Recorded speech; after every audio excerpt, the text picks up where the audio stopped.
Isang maaliwalas at mapagpalang araw sa ating mga kayanggaw at kabangers. Matagal na rin po ako nakikinig sa channel na ito. May 2 taon na rin. Kaya naman naisipan ko na rin na ibahagi ang aming karanasan ng kapatid kong bunso. 26 anyos ako noon at 10 taong gulang naman ang kapatid ko. Lumuwas kami papuntang Romblon sa pagnanais na mahanap ang ninong namin na matagal nang hindi nakikita. Pero dahil sa ginawa namin yon, isa palang lihim na komunidad ang matutuklasan namin. Isang lugar na naghihintay lang palang matuklasan ng kahit na sinong tao. Isinumpa ang mga nilalang na naroon, pero nang dahil sa ginawa namin, nagkaroon sila ng pagkakataon makatakas at makalabas sa lugar na matagal na nilang nagsilbing kulungan. Kilalanin niyo na lang po ko bilang si Donnie. Kabanong, mga kabangers at mga kayanggaw, ito ang aking kwento.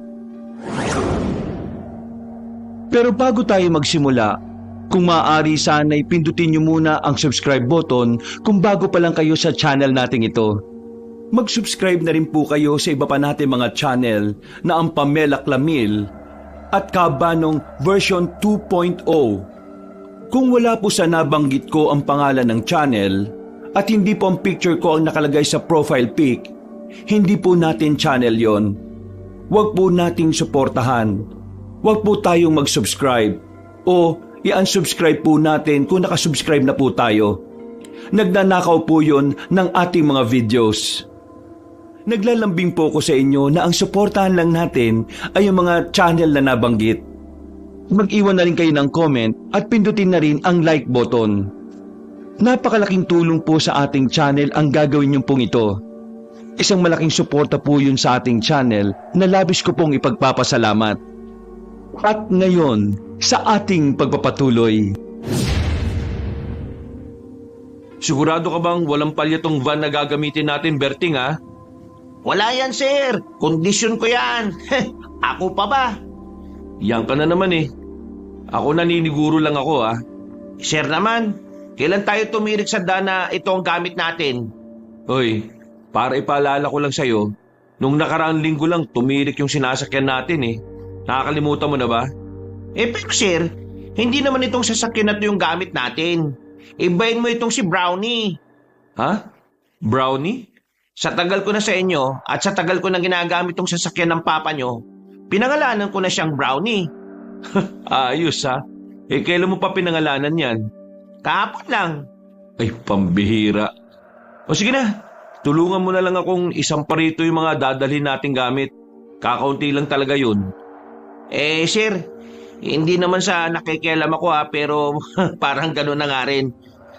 Sigurado ba kayo na sa Romblon na namamalagi si Mang Tasyo? Baka naman mali na naman tayo ng info niyan ha? Hindi natin malalaman kung di natin pupuntahan. Kung sakaling mali, di at least sumubok tayo. Alam mo, Berting, sa buhay natin ang palagi mga walang napapala ay yung mga taong hindi sumusubok. Yung mga sumusubok naman na walang napapala, sila yung mga taong may nakukuwang aral sa ginawa nila kahit talo. Kaya susubok tayo kahit walang kasiguraduhan. Ano, nagets mo ba ako? Hindi. Ay, sus, pambihira ka naman oh. O sige na, kunin na natin yung gamit dun sa loob. Matagal na sa amin si Berting, Kabanong.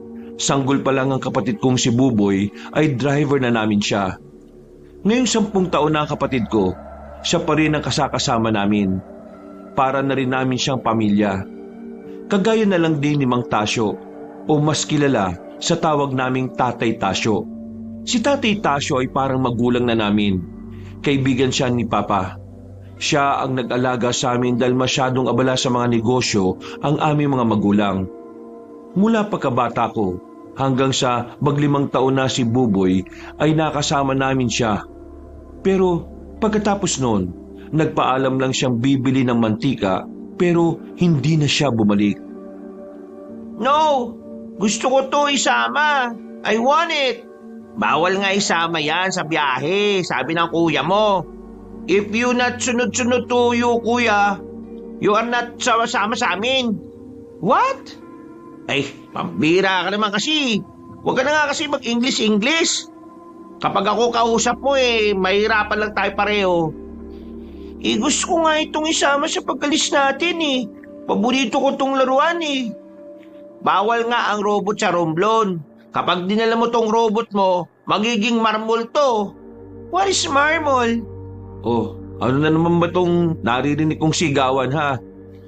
Itong kapatid mo dadalhin tong malaking robot niya. Sabi ko baka maging marmol to sa Romblon. Ayaw yatang maniwala Kuya, gusto ko itong isama, please. Hindi tayo maglalaro sa Romblon. Hahanapin natin si tatay o Ninong Tasyo. At isa pa, hindi ko ba nahihiya sa kanya? 10 taong ka na, naglalaro ka pa niyan. Oo nga, 10 taon ka na Ilang taon na lang, tutubuhan ka na ng ball. Oo. Ikaw talaga, Berting Ano-ano mga sinasabi mo sa bata O basta Buboy, hindi mo dadalhin yan Hindi playground ang pupuntahan natin. Pero kuya, wala nang pero-pero. Kung ayaw mong sumunod, ako na lang mag-isa ang aalis. Hindi ako kasama? Malamang kasama ka. Ikaw driver Kasama ako. Ikaw hindi. Kuya, nangasar. Iwan mo yung robot mo ha. Pumunta ka na sa van. Nakakausap ko na si Papa at Mama. Nakapagpaalam na ako. Wala nang nagawa pa ang kapatid kong si Buboy Cabanong.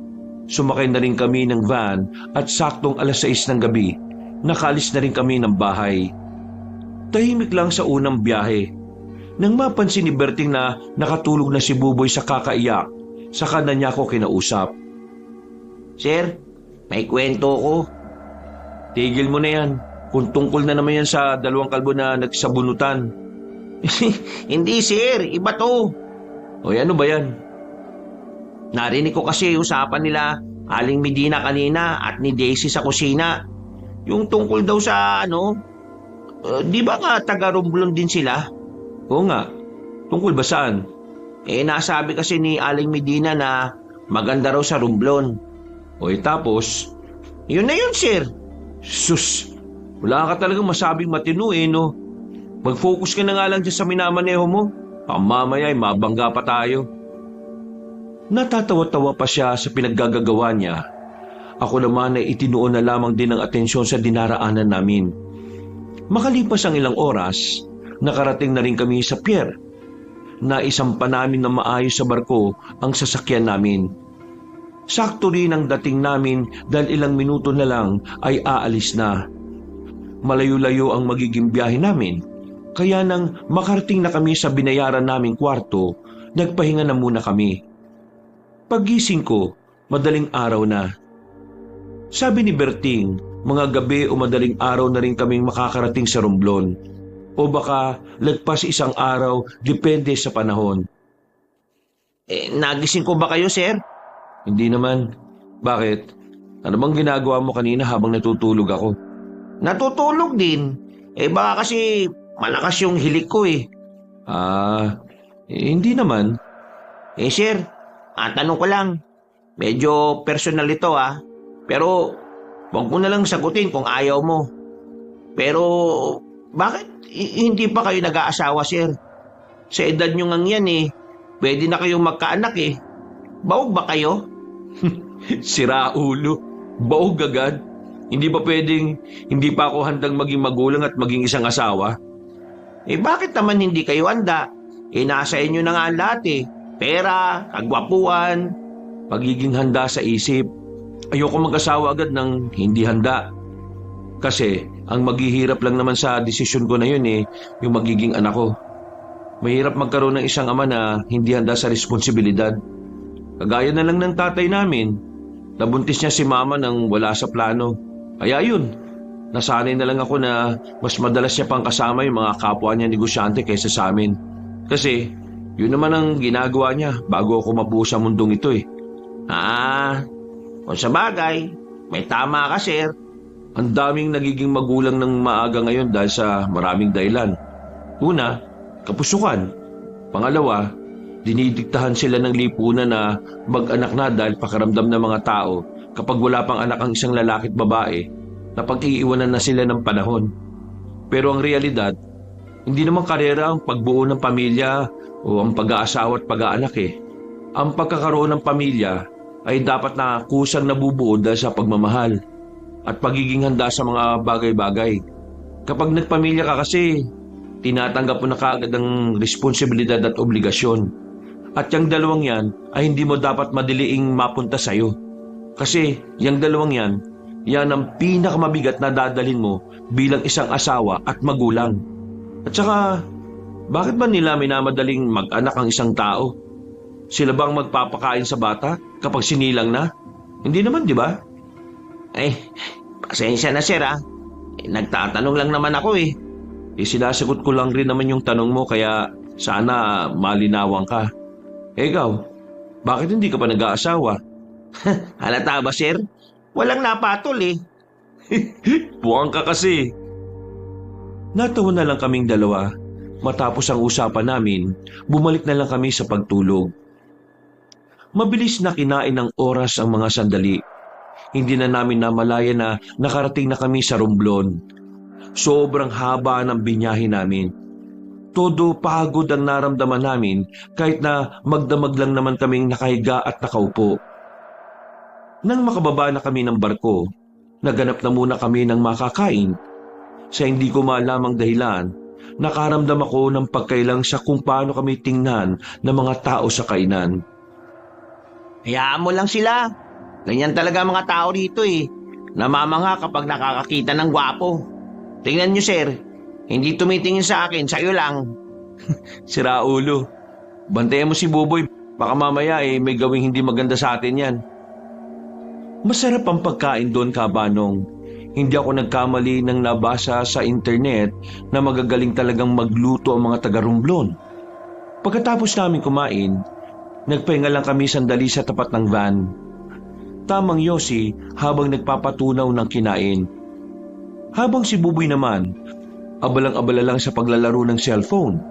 Berting, naniniwala ka ba sa aswang? Munti ka na niyang maibuga sa akin ang iniinom niyang soft drinks sa tanong kong yon. Siguro dahil nagulat siya kung bakit bigla-bigla na lang ako nagtanong ng ganun sa kanya. Samantalang kahit kailan, hindi naman namin napag-usapan yon sa mga lakad namin. Ano ba yan? Pambira ka naman sir. Bigla-bigla ka na lang nagbubukas ng mga weirdong usapan. Bakit mo pa na itanong yan, sir? Nag-research kasi ako tungkol sa probinsyang ito. Ang dami kong mga nalaman.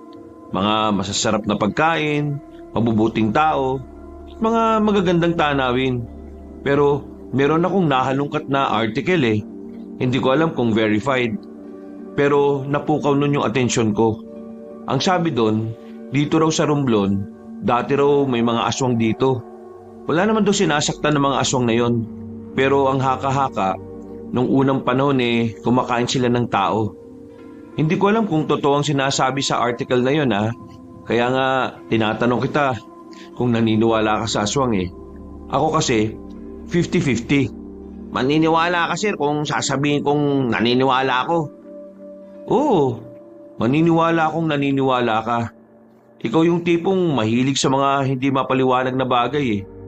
Pero alam mo, kung sakali mang totoo na merong aswang dito, hindi naman tayo masasaktan nun eh. Takot naman daw sila sa mga tao.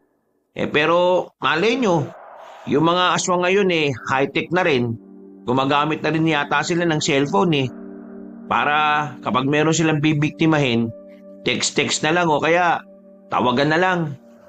Ang malas lang kasi baka wala silang load o signal eh. Madalas kasi sa mga liblib na lugar sila. Napakasira ulo mo talaga kahit na kailan no. Ngayon ako, tara na nga. Bumalik na kami sa loob ng van. Muli kong nireview ang address na binigay sa amin ng kakilala ni Tatay Tasyo. Malayo-layo pa rin ang biyahe namin. Inabot na kami ng hapon, pero hindi pa rin namin makita. Ang sabi ng mga napagtanungan namin, lumang lugar na raw ang San Rafael. Dahil sa dami ng sakuna na raw na dumating, parang natabunan na raw ng lupa ang lugar na yon. Kaya wala nang nakakaalam kung saan. Medyo nabahala kami noon kasi yun lang naman ang lugar na binigay sa amin. Wala naman kaming ibang alam na pwedeng puntahan ni Tatay Tasyo. Tanging doon lang talaga. Kaya naman, pinarada na muna namin ang sasakyan sa gilid ng daan. Wala na kaming pakialam kahit na madilim pa sa parting yon. Pampihira. Kanina pa tayo eh. Nakakapagod na ah. Hindi naman natin makita. Grabe no? Ganun yun talaga kami si Mang Tasyo para matyaga kayong hanapin siya? Pangalawang tatay na rin kasi namin yun. Kaya hindi naman siguro masama kung paghirapan namin na hanapin siya kung saan siya matatagpuan. Kalahati ng buhay namin, yun yung pinunan niya eh. Kaya hahanapin namin siya kahit na anong mangyari. Miss na rin kasi siya ni Buboy eh. 5 taon pa lang nung bata nung umalis siya. Kung sa bagay, Teka, nasaan na ba tayo? hindi na gumagana yung online map sa akin kasi wala nang signal sa parting to eh. Pero kanina, may nalagpasan tayong baryo na wala naman sa mapa. Basta, nakita kong parang malit na baryo sila. Balik na lang kaya muna tayo doon. Hanap lang tayo ng bahay na mapaglilipasan ng gabi. Sana meron tayong mahanap doon. Kinabig ni Berting ang manibela at saka muli kaming bumiyahe. May 10 minuto pa bago kami nakarating sa sinasabi niyang baryo. Tumigil kami sa tapat. Pagtingin namin sa arko, sira-sira. Wala na rin yung pangalan na nakalagay sa arko doon. Sigurado ka ba sir na dito tayo magpapalipas ng gabi? Parang lugar ng mga rebelde to eh oh. Kaya nga eh. Sir, dito na lang tayo sa labas. Huwag na muna tayong pumasok. Pwede naman dito tayo magpalipas ng gabi eh. Kapag maliwanag na, doon natin malalaman kung ano mga klaseng tao nandyan. Sa bagay, may punto ka nga. Sinunod ko ang sinabi ni Berting. Pinarada na muna namin ang sasakyan sa gilid at nauna na rin nakatulog si Buboy dahil na rin sa pagod nito. Habang kaming dalawa, tumambay na muna kami sa tapat. Tamang inom lang ng 1 boteng alak at tamang hitit ng yosi. Habang nag-uusap kami, isang babaeng matangkad ang dumaan sa harapan namin at akala namin nung una ay multo sa sobrang puti niya. Pero napatingin siya sa amin at napatigil. Ano kailangan nyo? Bakit nyo ako tinitingnan? Huwag kang mabahala, miss. Wala kaming gagawin masama. Hindi naman kami masamang tao eh. Nandito lang kami para maghanap sana ng matutuluyan. Malayo pa kasi yung pinanggalingan namin eh.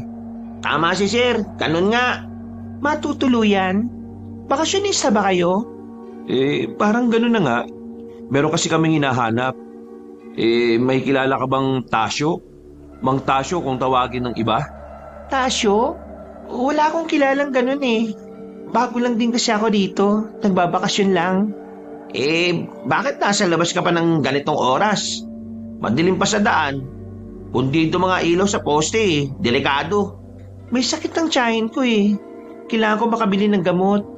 Kaya heto, pumili ako. No choice din kasi na wala namang mautusan. Mga tamad na pinsan ko eh. Ganun ba?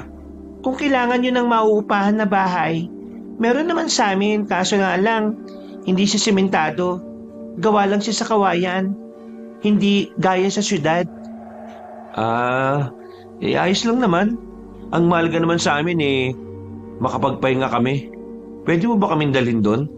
Sige, sundan niyo lang ako. Nauna nang naglakad ang babae. Noong mga sandaling yon, hindi ko rin maintindihan kung bakit ganun na lang ako kadaling nagtiwala sa kanya. Pero ang mas hindi namin maintindihan kung bakit komportable rin siyang kausapin kami. Pero dahil desperado na kaming makahanap ng matutuluyan, sinundan na lang namin ang babae. Hindi nagtagal, meron na kaming narating na bahay. Isang palapag lang yon. Yari sa makakapal na kawayan ng dingding. Ang bubungan naman ay mga dayami na pinagpatong-patong. May maliit na bakuran. Tapos may balon ng tubig sa gilid. At ang banyo ay nasa gilid naman ito. Madalas na pinapaupahan ito, pero umaalis din naman ng mga yon kasi mga bakasyonista rin. Kaya may mga dumadalaw dito ng mga turista. Kasi pag baba nyo dyan sa kaliwa, may magandang falls dyan. Makikita nyo bukas kapag maliwanag na. Kaya pala sobrang lamig dito kasi may malapit na falls. Ayos! Bukas na lang kayo magbayad. Magpahinga na muna kayo. Wala rin kasi akong oras kumausap sa inyo eh. Si Tia kasi ang dapat nyo talagang kausapin. Isa pa, aasikasuhin ko pa siya ngayon. Maraming salamat ah. Pasensya na rin sa abala. Walang anuman. O sige, mauna na ako. Kuya Donnie, crush mo yung babae? Ha? Crush ka agad? Hindi ko pa nga yan kilala eh. Kita ko sa mukha mo kuya eh, masaya ka? Hindi magsisinungaling ang bata, sir. Aminin. Maganda yung babae, oo. Pero crush? Hindi ah. Kailangan kilalanin mo muna bago mo hangaan. Mali ka, sir. Pwede mong hangaan kahit hindi mo pa kilala. Kasi yung paghanga, nakabase naman yan kung ano yung unang makikita mo sa kanya eh. Panloob o panlabas. Ang galing mo naman Kuya Berting. Bakit wala ka pang syota? Huy, bibig mo ah. Kaya wala pa akong syota kasi ayaw ko sa kanila. Sakit lang sa ulo yung mga babae, buboy eh. Kaya ikaw, mag-iingat ka sa mga babae ah. Bibigyan ka lang nila ng problema. Ang ibig mo pong sabihin, walang nagkakagusto sa'yo Kuya Berting? Aba, ikaw ah. Hindi nagsisinungaling ang bata. Opo, totoong sinasabi ko. Ay nako, pumasok na nga lang tayo at nang makapagpahinga na. Buti na lang nakapagdala tayo ng banig at kumot. Mukhang malamig dito eh. Kuya, tingnan mo oh, may space yung sahig. Baka may sumundot ng puwet ko sa ilalim. Dami mo talaga napapansin. Huwag ka mag-alala, lalagyan naman natin yan ng banig eh. Maya-maya lang ay inilatag na namin ang banig. Ibinagpabukas na lang namin ang paghahanap kay Tatay Tasyo, pero kahit napagod ng katawan ko noon, hindi ako dinadalaw ng antok. Dilat na dilat ang diwa ko sa hindi ko malaman na dahilan. Bumangon ako at binuksan ko ang bintana. Sumilip ako sa labas. Sobrang tahimik. Ganun pala talaga ang paligid sa probinsya. Wala akong ibang ginawa nun kundi ang mag-cellphone. Mga bandang 4:00, saka lang ako inantok. Ginising nila akong dalawa mga bandang 8:00 na. Nakaramdam na kasi sila ng gutom. Paglabas namin ng bahay, kinausap kami ng babaeng nagpakilala sa amin bilang si Madonna. Hindi makakaharap ang tiyahin niya dahil may sakit pa rin. Nagbayad kami sa kanya ng 5 araw. Palagay kasi namin ay matatagalan ang paghahanap namin kay Tatay Tasyo. Lalo na't wala namang makapagturo kung saan ang San Rafael. Inaantok ka pa ba? Pwede ka namang matulog na muna. Gisingin na lang kita mamaya. Hindi na. Kailangan na nating simulang maghanap kay Tatay Tasyo. Sayang ang araw eh. 1 linggo lang ang binigay na araw ni Papa at Mama sa akin. Sigurado ka bang hindi ka pa inaantok? Eh ano naman kung hinaantok ako? Ikaw naman ang magmamaneho, di ba? Ay, oo nga pala. Ikaw nga pala yung sir at ako yung driver. At ako naman yung boss. Bumanat ka na naman dyan. Yung ngipin mo, naninilaw na ah. Eh wala kasing tubig. Paano ako magtutoothbrush? Samahan mo nga muna yung Berting. Umalis ang dalawa at maya-maya dumating naman ang babaeng si Madonna. Nakangiti siyang lumapit sa akin. Hindi ko na sana kakausapin dahil nahihiya ako, pero siya ang unang nagsalita. Ano nga ulit ang pangalan ng hinahanap niyong tao? Tasyo. Anong apelyido? Ang totoo niyang pangalan, Anastasio Langomez. Kilala niyo ba siya? Yun nga ang binanggit sa akin ni Tia. Dati raw kasing nagpunta yun dito para gamutin siya. Gamutin? Doktor siya dito? Hindi doktor, albularyo. Albularyo? Kailan pa? Hindi ko alam eh. Sinabi lang yan sa akin ni Tia. Nasabi ba niya kung alam niya ang tirahan ni Tatay Tasyo? Hindi. Pero meron siyang nabanggit na lugar. Saan? San Rafael. Ah, alam na namin yan. Ang sabi ng mga napagtanungan namin, wala na raw ang lugar na yan eh. Natabunan na raw dahil sa malalakas na sakuna dito. Dalawa kasi ang San Rafael dito. Yung isa, yan yung sinasabi mong natabunan na. Yung isa naman, yun yung bagong San Rafael na umusbong. 1 dekada pa lang yata nakakalipas. Teka, bakit ang dami mo yatang alam eh? Sabi mo nagbabakasyon ka lang dito. Kuya, mag-6 na buwan na akong nagbabakasyon dito. Ah, kaya pala. Nagdududa ka ba sa mga sinabi ko? Hindi naman. Napatanong lang naman ako. Kung gusto nyo, pwede ko naman kayong samahan. Itatanong ko lang kay Tia kung saan. Talaga? Sasamahan mo kami? Pero hindi libre. Siyempre maabala nyo ako. Kaya babayaran nyo ako. Walang problema. Basta ituro mo lang sa amin kung saan yung San Rafael na yon. Pwede ko bang malaman kung kaano-ano nyo yung hinahanap nyo? Base kasi sa itsura nyo, mukha naman kayong nakakaangat sa buhay. Mga taga Maynila nga talaga kayo. Si Tatay Tasyo, siya ang nag-alaga sa amin ng kapatid ko. Kaso nung pagka-5 taon ng kapatid ko bigla siyang nawala. Ang sabi niya nung hapon na nagpaalam siya, bibili lang siya ng mantika. Tapos, hindi na siya bumalik. Kaya ganun na lang ang kagustuhan niyang makita siya. O sige, tutulungan ko kayo. Huwag kayong mag-alala. Taga Maynila rin naman ako Kaya alam kong makakasundo niyo ako. Kaya pala maganang loob namin sa iyo Kababayan ka pala. Baka ka syudad. Nagtawanan pa kami ni Madonna noon na parabang ang tagal na namin magkakilala. Pagbalik ng dalawa, inihanda na rin namin ang sasakyan.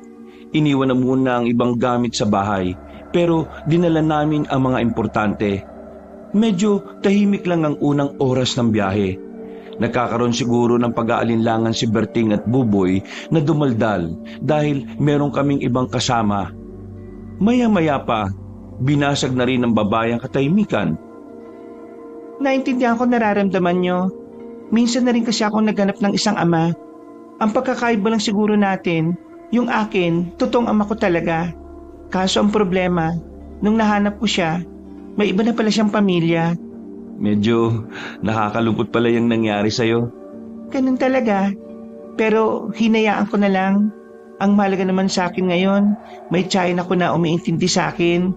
Kahit na minsan lang kami makasama. Bala ko na nga tumira dito Bakit naman hindi? Parang mas payapa rito.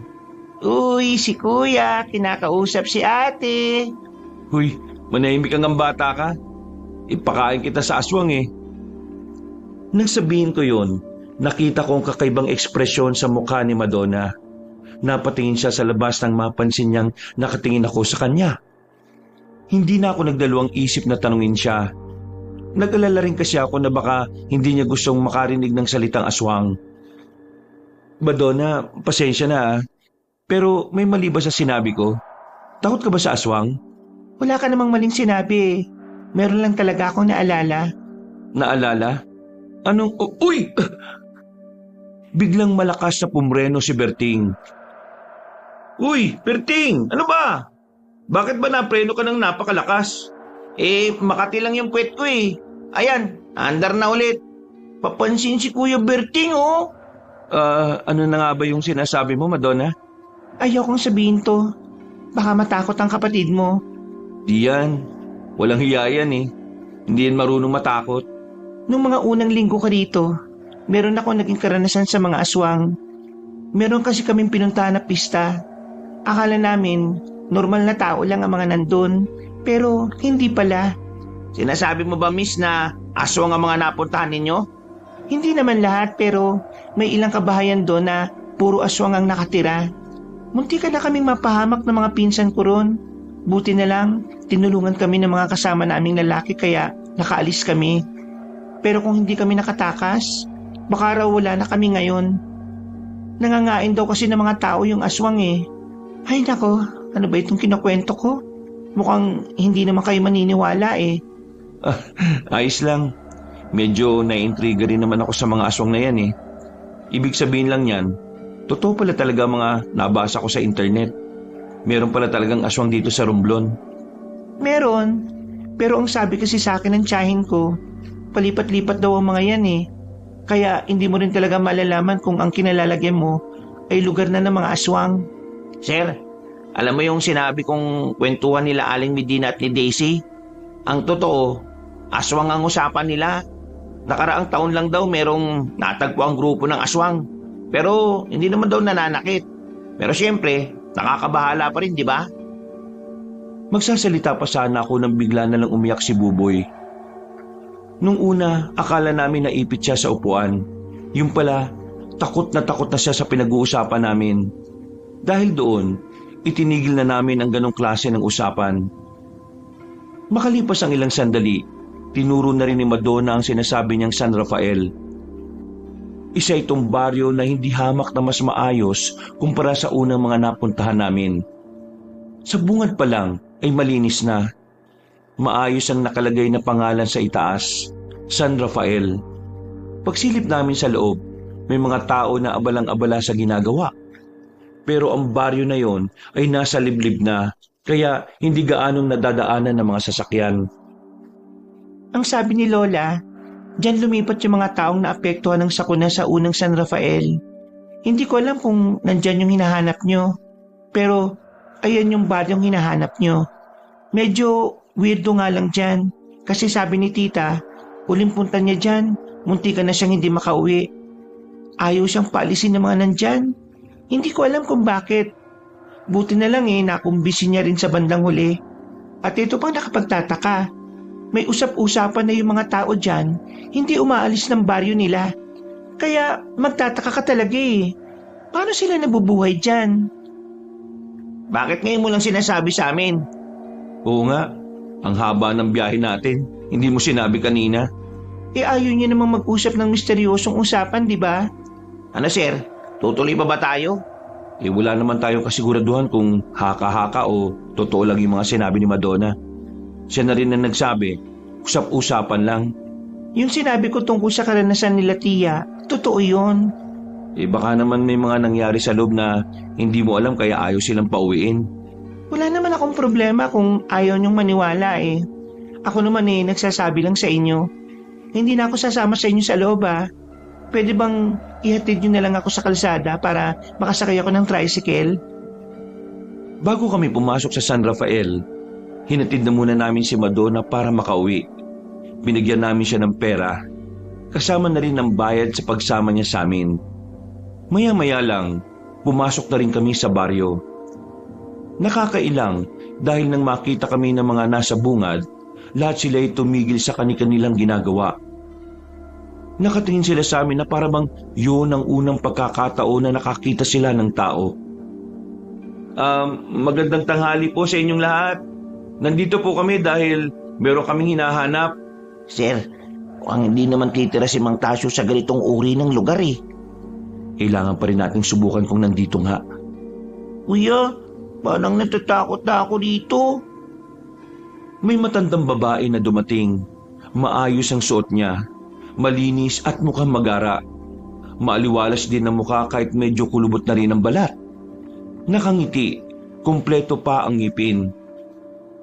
Magandang tanghali sa inyo. Ano ang may paglilingkod ng aming baryo? Magandang tanghali po. Meron lang po kaming hinahanap na tao. May nakapagsabi po kasi na dito siya naninirahan. Tao? Anong pangalan at makakilala ko?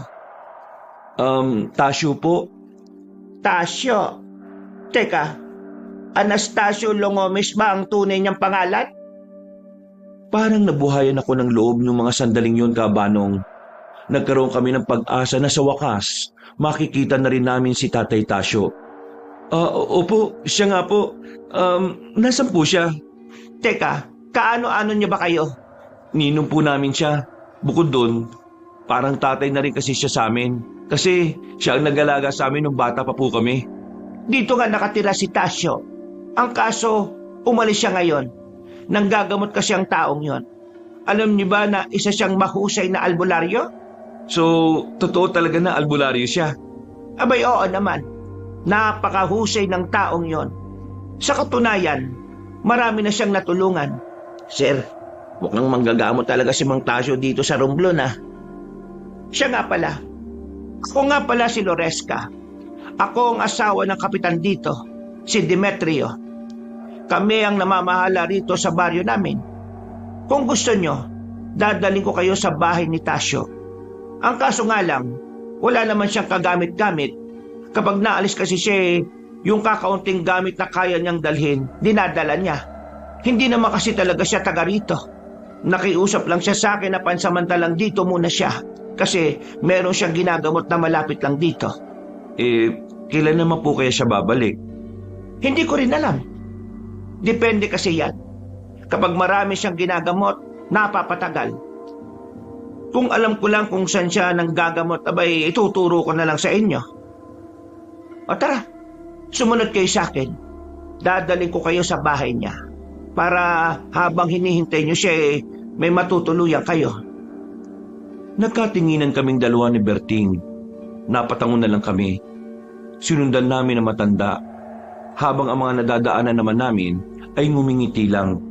Pero halata namang napipilitan lang sila. Hindi na lang namin sila pinapansin. Ang mahalaga naman sa akin noon, mabait sa amin yung matandang babae. Ilang minuto lang, nakarating na rin kami sa sinasabing bahay ni Tatay Tasyo.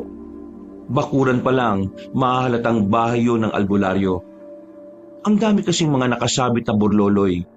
Pero sa loob, walang kagamit-gamit kundi unan at banig lang. Paano? Maiwan ko na muna kayo. Baka mamaya dumating ang asawa ko para kausapin kayo. Huwag kayong mahiya. Ganito talaga kami sa mga bisita. Muling ngumiti sa amin na matandang babae. Kami naman ay napangiti na lang din at kumuway pa habang naglalakad siya papalayo. Si Buboy, pansin kong hindi siya nagsasalita. Tahimik lang siya. Parang may malalim na iniisip. Buboy, ayos ka lang? Nagugutom ka na ba? Kuya, sigurado ba na nandito si Tatay Tasyo? Yun ang sabi ng matandang babae. Kailangan nating subukan. Malay mo, nandito nga. Ang pangit kasi ng lugar na to, kuya. Uy, bibig mo. Kapag narinig ka ng mga taga rito, baka mag-aalit yung sayo. Paano pangit? Mas malinis at maliwalas nga rito kumpara sa baryo nila Madone. Gutom lang yan, Berting. Ilabas mo na lang ngayong dala-dala natin pagkain. Pakainin mo tong isang to. Yes, sir. Para malis yung pagkatulig ng batang yan. Hindi naman po ako nagugutom Sigurado ka? Walang iiyak-iyak mamaya Seryoso lang na tumango ang kapatid ko. Hindi ko rin alam kung bakit biglang ganun na lang ang kanyang pinapakitang ugali. Hindi naman siya ganun kaseryosong tao. Pero kakaiba si Buboy noon. Para siyang matanda na may iniisip na kakaibang bagay. Dumating ang alas 5 ng hapon, naisipan kong bumalik sa baryo nila Madonna para kunin ang iba naming mga gamit. Naisip ko rin kasi na doon na lumipat sa lugar kung saan naroon si Tatay Tasyo. Umayag naman si Berting at Buboy. Hindi ko na sila pinasama dahil baka biglang umuwi si Tatay Tasyo at walang maabutan. Bumalik agad kayo, sir Magagabi na Ikaw na lang munang bahala sa batang yan Kapag may problema, tawagan mo kagad ako. Walang problema, akong bahala rito. Hoy, Buboy, umayos ka huwag kang pasaway. Huwag ka rin pasaway. Loko to O sige na, aalis na ako. Inuha ko na ang susi kay Berting. Nagmamadali akong maglakad nang makasalubong ko ang isang matandang lalaki. Malapad din ang ngiti niya. Nilipitan niya ako kagad nang makitang mabilis ang lakad ko. Iyo, sandali lang. Magandang gabi ho. Sino kayo? Nako, ako yung asawa ni Loresca. Ako kapitan dito. Kayo po pala yun. Pasensya na ho hindi ko alam Wala naman problema. Pero bakit ka nagmamadali? Aalis ka ba? Oho, kailangan kong balikan yung mga gamit namin doon sa isang baryo na una naming napuntahan. Bala ko kasing dito na mag-stay habang hinihintay si Tatay Tasyo. Magbabayad na lang po kami. Hindi na kailangan magbayad. Hindi rin naman ibang tao sa amin si Tasyo. Basta magkita lang kayo ulit. Masaya na kami ni Loresca. Bait niyo naman po palang kapitan, Hindi naman. Natutuwa lang talaga ako na merong mga kagaya niyong kabataan na hindi nakakalimot sa matatanda. At paano? Mag-iingat ka sa pagmamaneho, ha? Sige po. Maraming salamat po, Mang Demetrio. Tinapik niya pa ako sa balikat. Binilisan ko na lang ang lakad ko, kabanong. Bago ako makapasok ng van, nakita ko pang nakatingin sa akin ng ilang lalaki sa bungad ng baryo. Tumango ko sa kanila. pero nanatiling seryoso ang kanilang muka. Mabilis ang pagpapatakbo ko ng sasakyan kaya kalahating oras lang narating ko na rin ang baryo nila Madonna. Sakto naman na nasa bakuran siya ng bahay namin, nagwawalis. Oh, bakit nagwawalis ka dyan? Gabi na. Ikaw, bakit mag-isa ka lang bumalik? Iniwan ko na muna si Berting at si Buboy doon. Kukunin ko lang naman yung iniwan naming gamit dito. Doon na muna kasi kami mag-stay habang hinihintay si Tatay Tasyo. Pagkasabi kong yun, biglang nagbago ang reaksyon ng mukha ni Madonna. Sandali niya ring nabitiwan ng walis pero dali-dali niya yung dinampot. Oh, ayos ka lang? Huwag na kayong tumuloy doon. Ha? Bakit naman? Doon daw nakatira si Tatay Tasyo eh. Masama ang pakiramdam ni Tia doon. Sabi niya sa akin, hindi normal ang mga tao doon eh. Ha? Paano hindi normal? Parang may baliw daw. Basta, hindi kayo dapat nandun. Sorry kasi dinala ko kayo doon. Pero gusto lang naman naming makatulong ng tiyahin ko pero hindi talaga dapat na naroon kayo eh. Oh, kalma lang. Wala ka namang kasalanan eh. Isa pa, nakausap na namin yung mga tao ron, lalo na yung kapitan. Mabait naman sila sa amin eh. Baka kasi yung tinutukoy mong lugar yung dating San Rafael na wala na ngayon. Ibang San Rafael na yung nakatirik doon. Napailing na lang si Madonna. Hindi na siya nagsalita. Pero bakas sa mukha niya na parang ayaw niya akong paalisin. Hinawakan niya ang kamay ko. Pailing-iling ulit. Sa hindi inaasahan, bigla na niya akong niyakap. Pasensya ka na pero kailangan ko na talaga silang balikan dun eh. Huwag na, delikado doon. Dito ka na lang. Madonna, ang weird mo na. Hindi na ako natutuwa. Gusto ko lang naman kayong iligtas eh. Mali ba yon? Nandun na nga yung mga kasama ko. Kailangan ko silang balikan kasi hinihintay na nila ako eh. Kung babalikan mo sila, mapapahama ka rin. Mga siraulo't basag ulo mga tao rin eh. Buti nga, nakaalis ka pa doon. Ha? Kanina mga baliw. Ngayon basag ulo. Ano ba talaga? Sa pakikipag-usap ko sa kanya, halos tumagal din ako ng kalahating oras. Talagang ayaw niya akong paalisin.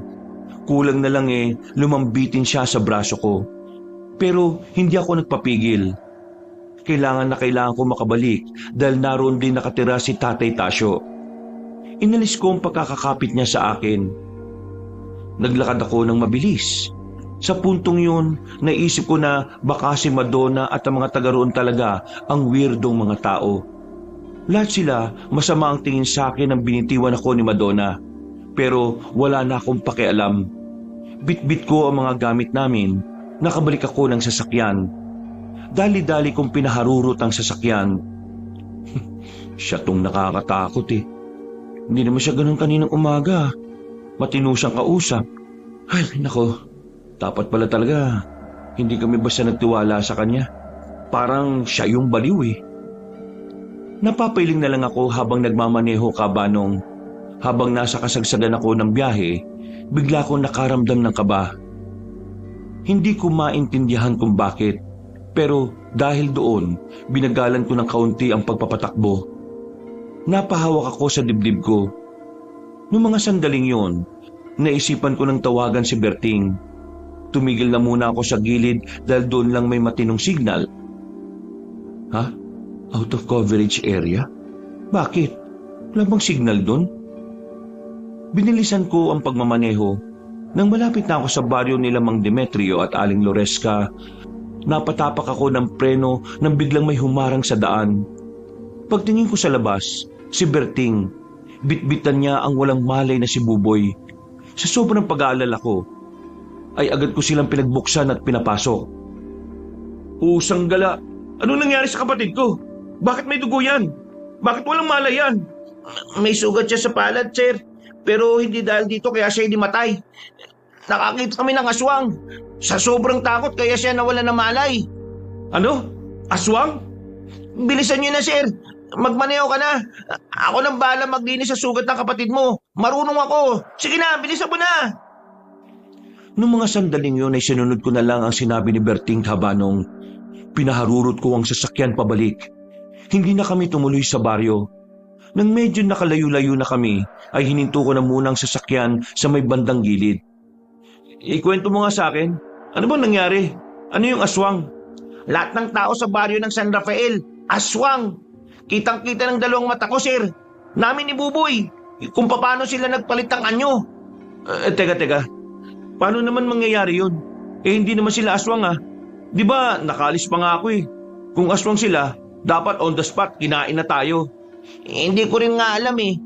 Nung matapos na mapatakan ni Buboy yung balon, bigla na lang kaming nakarinig ng malakas na angin. Natakot na ako noon kaya binitbit ko na siya. Nagawa namin makapagtago. Tapos, nung sumilip kami nakita na lang namin si Aling Loresca. Iba na yung itsura. Pati na rin yung iba nilang kasamahan. Basta pre, aswang sila. Hindi na dapat tayo bumalik doon. Baka niloko lang nila tayo para kainin sa tamang oras. Buti na lang nalaman kaagad namin. Wisit yung mga yun ah. Aswang pala yung mga hayop na yun.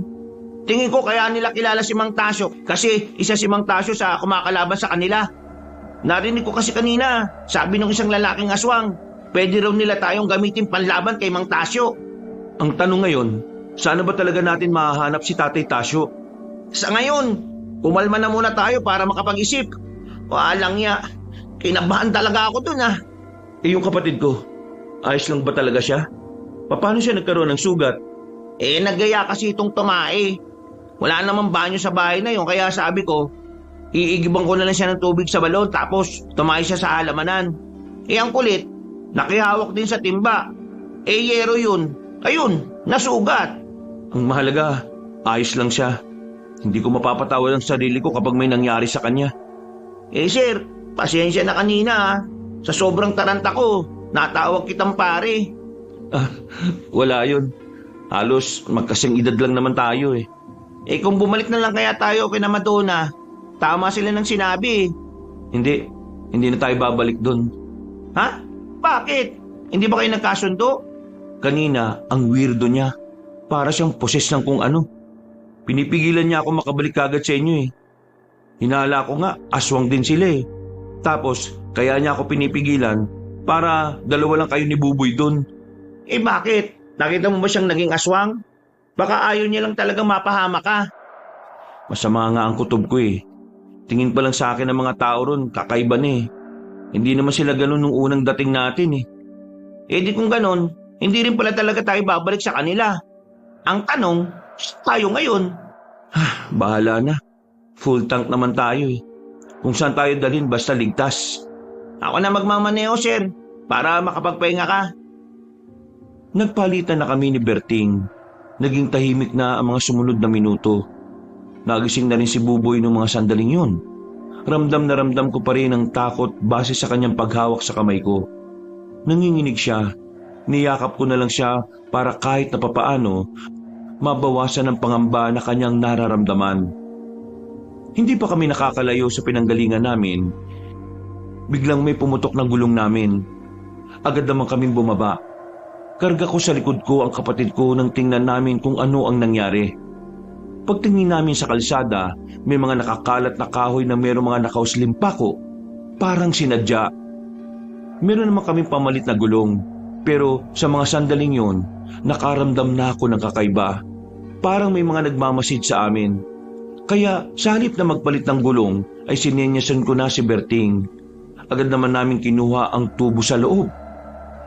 Sir, paano tong van? Sara mo na lang. Mababalikan pa naman natin yan eh. Anong nangyayari, kuya? Natatakot na po ko. Huwag kang mag-alala. Walang mangyayari sa'yo. Tatakasan natin sila. Wala pang lumilitaw sa paligid pero sinimulan na rin namin ang paglalakad. Pabilis ng pabilis ang lakad namin. Hanggang sa hindi nagtagal, tumatakbo na rin kami. Nakita kasi naming meron nang nakasunod sa amin na grupo ng kalalakihan. Sir, nila, mga aswang na yata mga yan. Kapag gumapang, aswang na yan. Walang iya, gumagapang nga. Eddie, aswang na mga yan. Bilis! Mas binilisan pa namin ang takbo. Pagliko namin sa isang kanto, meron ding mga aswang doon na papasalubong. Kaya kumaliwa na kami papasok ng gubat. Alam naming mas delikado sa masukal na lugar, pero Yun na lang ang natitirang daan para makatakbo kami palayo sa kanila. Pre, nasa likod na naman sila. Ay sorry, sir pala. Ikaw nang bahala kapag nakalapit na sila. Ikaw ang may tubo eh. Nang makalabas kami sa masukal na parte ng gubat, dito na kami kinalibutan ng malala. Pumalibot na kasi sila sa amin. Wala na kaming madaanan. Iyak na rin ang iyak ang kapatid ko noon, kaya mas lalo akong kinabahan. Nagdarasal ako noon na sana merong himala na mangyari sa mga oras na yun. Sige, lumapit kayo mga inayuba kayo. Papaluin ko mga mukha nyo. Kuya, nakakatakot mga mukha nila. Sobrang nakakatakot. Huwag mo kasing tingnan, pangbihira ka naman eh. Umangil ng napakalakas sa mga aswang. Marana silang lumapit sa amin. Nang ilang metro na lang ang pagitan nila, isang lalaki ang bigla na lang dumating. Ang ganda ng pasok niya. Nanggaling siya sa itaas ng puno. Pagbagsak niya, napatingin sa kanya mga aswang. Maging kami napatigil din. Long hair ang lalaki. Hinawi niya ang buhok niya sabay tingin sa amin. Huwag kayong mag-alala mga kaibigan. Narito na ang tagapagligtas na hindi nyo na dapat bayaran. Huwag na mangamba dahil narito na ang bayani na hindi puro amba. Among para sa inyo. Ano sa tingin nyo? Ha? Salamat ah. Pero kailangan mo ba talagang ganyan ang entrance mo? Nasa panganib na ang buhay natin eh. Hindi mo kailangan magduda kaibigan. Nasa sinapupunan pa lang ako ng nanay kong may abs. Kinakalaban ko na ang mga aswang. Kayang-kaya ko ito. Akong bala sa mga turistang inapi ng mga durugistang aswang. Hinugot ng lalaki ang kanyang katana sa tagiliran niya. Hindi siya nagdalawang isip na lapitan ng mga aswang. Pinagtulungan siya ng mga yon, pero kinaya niyang makipagsabayan. Habang nakikipagsagupa siya, narinig pa namin na may mga sinasabi siya na kung ano-ano. Puro kaekekan at kayabangan. Napatay ng lalaki ang 4 na aswang, pero nakatakas naman ang 5. Umatras sa mga yon nang mapansin nilang hindi nila kakayanin ng lalaki dahil sa husay nito sa pakikipaglaban. Ano? Nasaktan ba kayo mga kaibigan? Hindi naman. Maraming salamat sa iyo kung sino ka man. Bago magkalibutan, magpapakilala lang ako. Ako nga pala si Among. Kagaya ng sinabi ko kanina, trabaho ko ang pagpaslang sa mga aswang. Mabuti na lang at natsyempuhan ko kayo rito. Dito kasi ang ruta ng pag-iikot ko eh. Teka, matanong ko lang mga kaibigan, ano bang ginagawa niyo dito sa ganitong kadelikadong lugar? Meron kasi kaming hinahanap na tao. Tapos napunta kami sa isang baryo. Yung baryo pala na yon, baryo ng mga aswang. Oh my God! Oh, bakit? Ngayon ko lang napagtanto, buhay na naman ang mga aswang. Ibig sabihin, nakawala na ang mga aswang sa baryong yun? Teka, alam mo ang baryong yon? Ibig sabihin kilala mo rin si Mang Tasyo? Oh, bakit? Paano niyo siya nakilala? Kung kilala mo siya, pwede bang dali mo kami sa kanya? Sagutin niyo muna yung tanong, paano niyo siya nakilala? Siya ang nag-alaga sa amin nung bata pa kami. Pero bigla na lang niya kaming iniwan nung 5 taon pa lang tong kapatid ko. Ngayon, bumiyahe kami mula Maynila para lang mahanap siya. Ngayon, ako naman ang sagutin mo. Paano mo siya nakilala? Sandaling tumingin sa malayo ang lalaki. Umiling-iling siya sabay nagpamewang. Kulang naman ang kanang kamay ni Mang Tasyo. Kung gusto niyo makita siya, kailangan niyong sumama sa akin. Dadali ko kayo sa kanya. Paano naman kami makakasiguro na mapagkakatiwalaan ka nga namin? Kunin niyo ang ita ko para kapag may ginawa ko masama, tagain niyo lang ako. O ano, dadali ko ba kayo sa kanya? O baka naman gusto na lang na mag-usap tayo rito at hintayin ang restback ng mga aswang. O sige na, dalhin mo na kami sa kanya, pakiusap. Nauna nang naglakad ang lalaking si Among. Bago kami umalis, napatingin pa ako sa mga aswang na nakabulagta. Nakakakilabot talaga ang itsura nila. Kapag nakikita ko ang mukha nila, para kung nakikita yung mga demonyo sa mga pelikula. Kayo siguro yung madalas na naikukwento sa akin ni Mang Tasyo. Ang sabi niya kasi sa akin, miss na raw niya kayo. Iniisip niya nga palagi kung ano nang itsura ng bata na tinutukoy niya. Walang araw na hindi niya kayo nababanggit eh. Ngayon, nagiging malinaw na sa akin kung bakit niya kami iniwan nun. 5 taon na nga ang nakakalipas. Dumating siya rito sa Romblon. Dati na siyang albularyo eh. Maraming nakakakilala sa kanya lalo na mga lolo at lola namin. Matagal din siyang namahinga bilang albularyo. Halos 3 dekada rin eh. Nagsimula yun nung magpunta siya sa Maynila. Ang kaso, nagkaroon ng tawag ng tungkulin kaya ayun, bumalik siya rito. Kuya, makikita na ba natin si Tatay Tasyo? Oo, makikita na natin siya. Kaya kapag nakita mo siya, magmano ka kagad ha. Yay! Sobrang saya ni Buboy ng mga sandaling yon. Kahit ako rin, gusto kong magtatatalon sa tuwa. Pero dahil ayaw kong magmukhang bata rin, pinipigilan ko na lang ang sarili ko. Makalipas ang halos 1 oras, meron na kaming natanaw na kabahayan. Mabibilang lang yata sa daliri ang mga bahay doon. Hindi rin ganun kaliwanag kasi puro malalaking lampara at kasera lang ang nagsisilbing ilaw doon. Ang lugar kasi na yon ay napapagitnaan ng nagtataasang bundok. Wala silang supply ng kuryente. Narito na tayo mga kaibigan. Kaunting lakad lang, tumigil na kami sa harapan ng malaking bakuran. Sa loob nito ay ang simpleng bahay na merong taas at ibaba. Nakita namin doon ang isang matanda na abalang naglalagay ng mga panggatong sa apoy. Mang Tasyo, may bisita ka. Bisita na naman. Visit ka talaga. Ha? Tila natameme si Tatay Tasyo nang makita niya ako. Dumako rin ang tingin niya kay Buboy. Nabitiwan niya pa ang hawak-hawak niyang kahoy. Pero meron akong napansin sa kanya. Wala na ang kaliwang braso niya. Dali, Boboy. Narito na rin ako, Mang Tasyo. Ha, Berting. Tasyo, oo, kami nga ito. Ang tagal ka namin hinanap. Ang dami namin pinagdaanan para makarating ngayon sa harapan mo. Diyos ko, halika nga kayo. Sa mga sandaling yon, hindi ko na napigilang hindi maiyak. Ganon din naman si Buboy at Berting. Kahit si Among na nasa gilid, parang gusto na rin maglupasay sa drama na nakikita niya. Nagyakapan kami nung sandaling yon, Kabanong.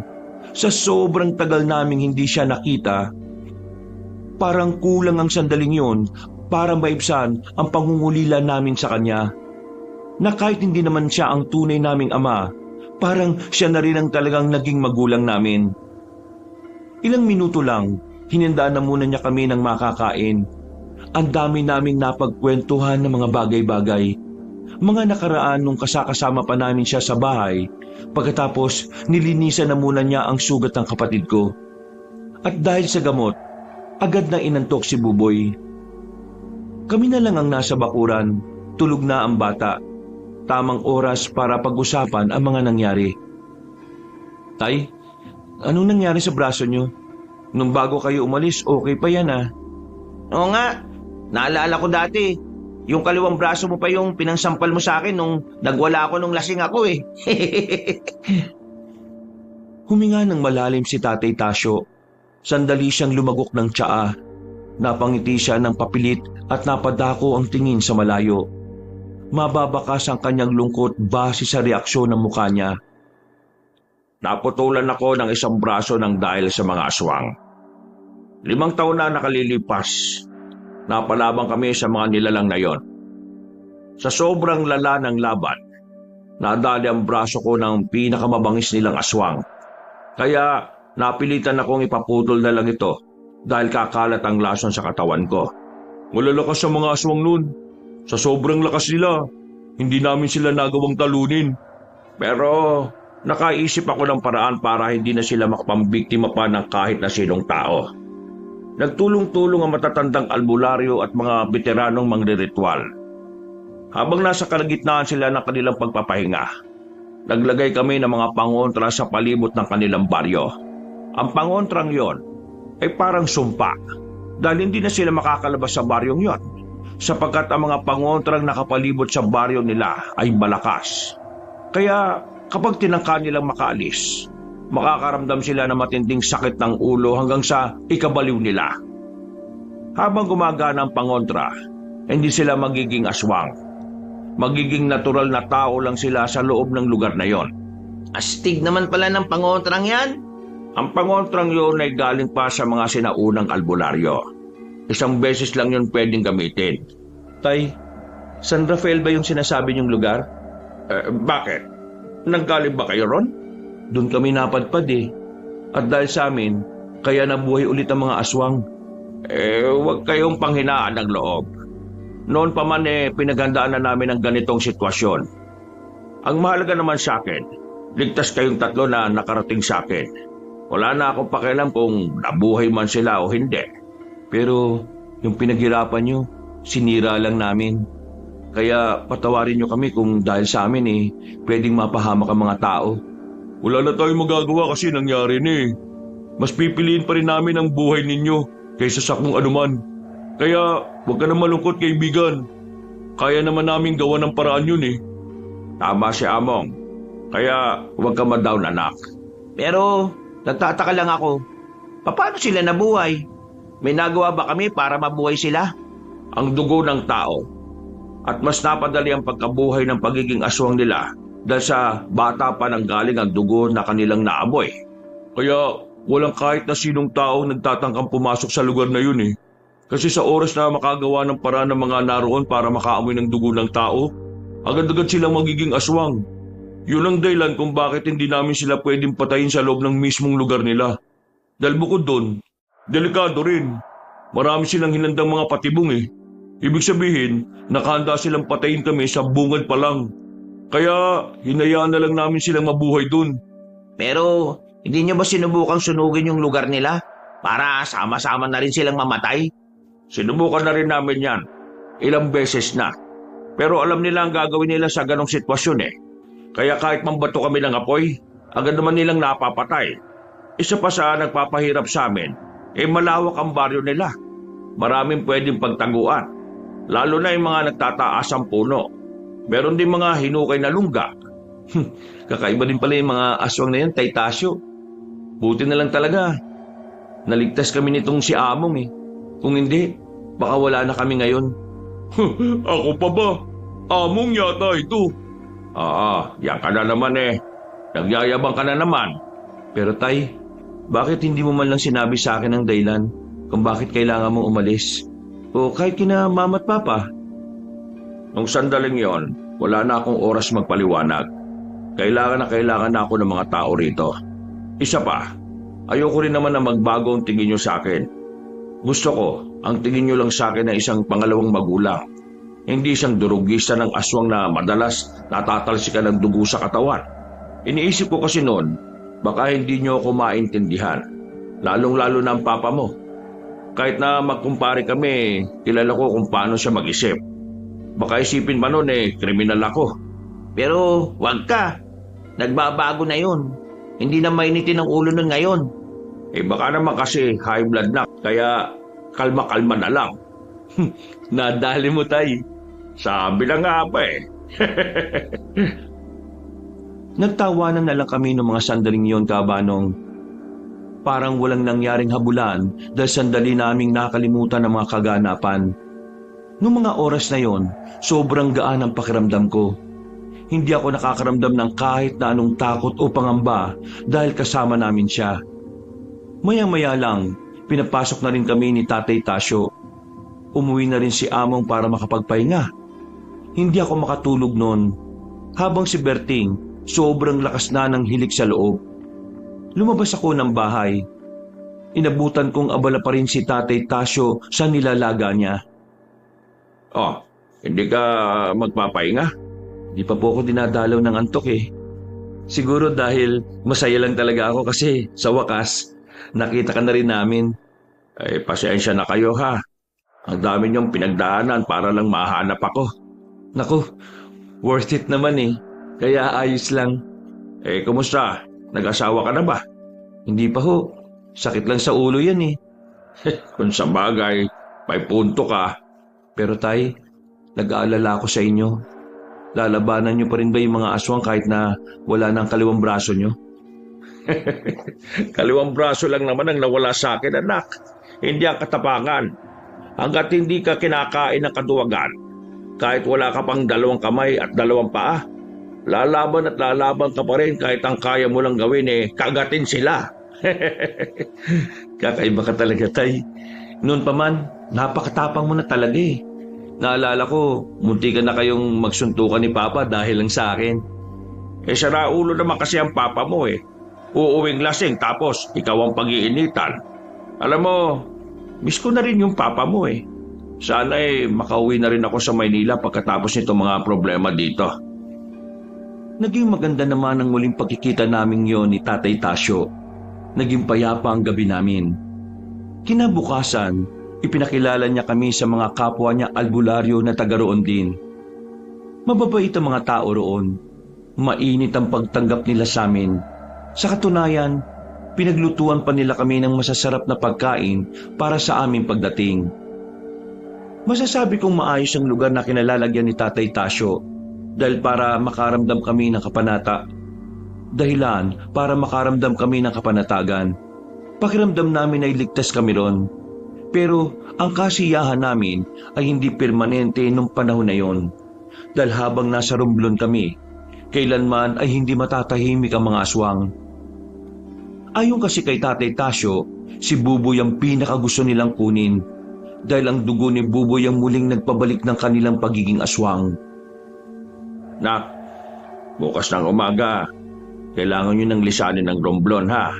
Hindi kayo ligtas habang narito kayo sa probinsyang ito. Hindi sila titigil hanggat hindi nila kayo nakukuha, lalong-lalo na si Buboy. Pero, Tay Tasyo, dapat sumama na po kayo sa amin. Ang tagal na po namin kayong hindi nakakasama sa bahay Buboy, makakasama naman tayo ulit ng mas matagal. Pero sa ngayon kailangan kong talunin ng mga aswang dito. Buboy, tama si Tatay Tasyo. Kailangan siya sa lugar na ito. Kaya naman, gawin din natin yung parte natin para hindi maging pabigat sa kanila. Tay, bukas na bukas, maaga kaming aalis. Pero ipangako mo sa amin makakawi ka ng buhay sa atin. Sige, pinapangako ko yan. Napangiti na lang ako sa sinabi niyang yon. Alam ko kasing tuto pa rin niya kapag sinabi niya. Mga dagong 8:00 na ng gabi, pumunta sa bahay ni Tatay Tasyo si Among. Meron siyang mga daladalang balde. Mang Tasyo! Mang Tasyo! Hoy, bakit ka masigaw na sigaw dyan? Gabi na. Pwede ko bang isama si Donnie? Manghuhuli lang ako ng isda sa ilog. Ang sabi ni Kabentong, marami daw isda ngayon kasi yung mga nasa dagat naligaw sa ilog Alam mo naman na gabi na bakit ngayon ka pa nagyayaya? Mang Tasyo, sabi kasi nila, gabi daw mas madaling hulihin ng mga isda. O ano pre, sama ka? Hindi naman ba malayo yan? Hindi naman. Konting lakad lang naman At huwag kang mag-alala. Hindi naman nakakaabot ang mga aswang dito. Hindi nila alam ang lugar na ito Hindi dapat kayo maging kampante. Gawa mo nga. Ikaw ang mas nakakaalam kung anong abilidad ng mga aswang. May dala naman akong pangotra Kaya kung sakali man, hindi naman sila makakalapit sa amin. Sige na Mang Tasyo. Kailangan ko makarami ngayon Para bukas, maipadala ko na sa pamilya yan. Sayang din ang kita Nasama na lang din ako, Mang Tasyo, para kahit papano may magbabantay dito kay Donnie. Ano ako, bata? Ay sige, mag-iingat kayo. Umayos ka Among ha. Kapag may nangyaring masama rito kay Donnie, malilintikan ka sa akin, siraulo ka. Aba, kung makapagsalita naman kayo, parang isa akong kriminal Ay sige na, umalis na kayo para makabalik na kayo kaagad. Dala ang mga balde, umalis na rin kaming 3. Nagkukwentuhan pa kami habang naglalakad. Sa mga sandaling yon, magaan lang ang pakiramdam ko. Siguro dahil alam ko naman na kaya kaming protektahan ni Among sakaling mapalaban na naman kami. Ganun talaga yung si Mang Tasyo, mapag-alala. Pero napakabait talaga nun no? Oo, mabait na tao talaga yun. Kung hindi, hindi siguro kami mapapamahal sa kanya, no? Teka nga, matanong ko lang naman. Ikaw, Among, wala ka bang pamilya? Wala. Palaboy-laboy lang ako sa bayan nung makita ko ni Mang Tasyo 5 taon na nakakaraan. Nakitaan niya ako ng potensyal, kaya sinama niya ako. At ngayon, ako na palagi kasama niya sa mga lakad niya. Mabuti naman at napunta ka sa magandang kamay no? Donnie, kapag natapos na itong problema natin, iuwi mo na sa Maynila si Mang Tasyo. Kailangan naman niya makapagpahinga. Masyado na siyang konsumido rito sa probinsyang to eh.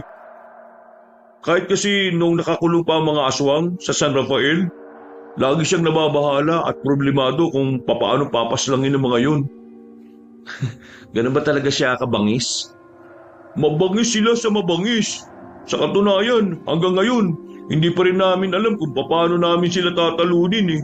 Lalo na yung mag-asawang aswang, si Demetrio at Loresco. Masyado silang mabibilis eh. Mahirap silang tamaan. Hindi rin basta-basta ang mga kilos nila. Sanay na sila. Wala bang mas mabisang paraan? Ang sabi ni Mang Tasyo, meron naman. Pero delikado daw. Paanong delikado? Yun ang hindi na niya sinabi sa akin. Parang siya lang naman kasi nakakaalam kaya wala rin ako mapagtanungan kung ano yun eh. Matapos ang usapan namin na yon, ay namayani na ang katahimikan. Mga kuliglig at yabag ng paa na lang namin ang maririnig. Ilang minuto lang, nakarating na rin kami ng ilog. Hindi naman pala yun sobrang layo. Hindi na nga rin namin napansin na naroon na pala kami. Inilapag namin ang malaking lampara sa gilid at ang mga balde. Inihanda na rin namin ang pamingwit na aming dala. Nang pumwesto na kami, marami agad kaming nahuli. Pero hindi pa namin napupuno ang pangalawang balde. May naramdaman na kagad si Among. Napatigil siya at agad kaming sinabihan na magtago sa likuran ng bato. Bakit? Ano nangyayari? May nararamdaman ka ba? Mabigat na presensya. May mga paparating. Huwag kayong mag-iingay kahit na anong mangyari. Pinakiramdaman na muna namin ang paligid. Kinuha namin kagad ang lampara para patayin. Maya-maya lang, meron ng grupo ng kalalakihan ang lumabas mula sa halamanan. Nung una, akala ko mga mangingisda lang din sila. Pero sabi ni Among, mga aswang ang mga yon.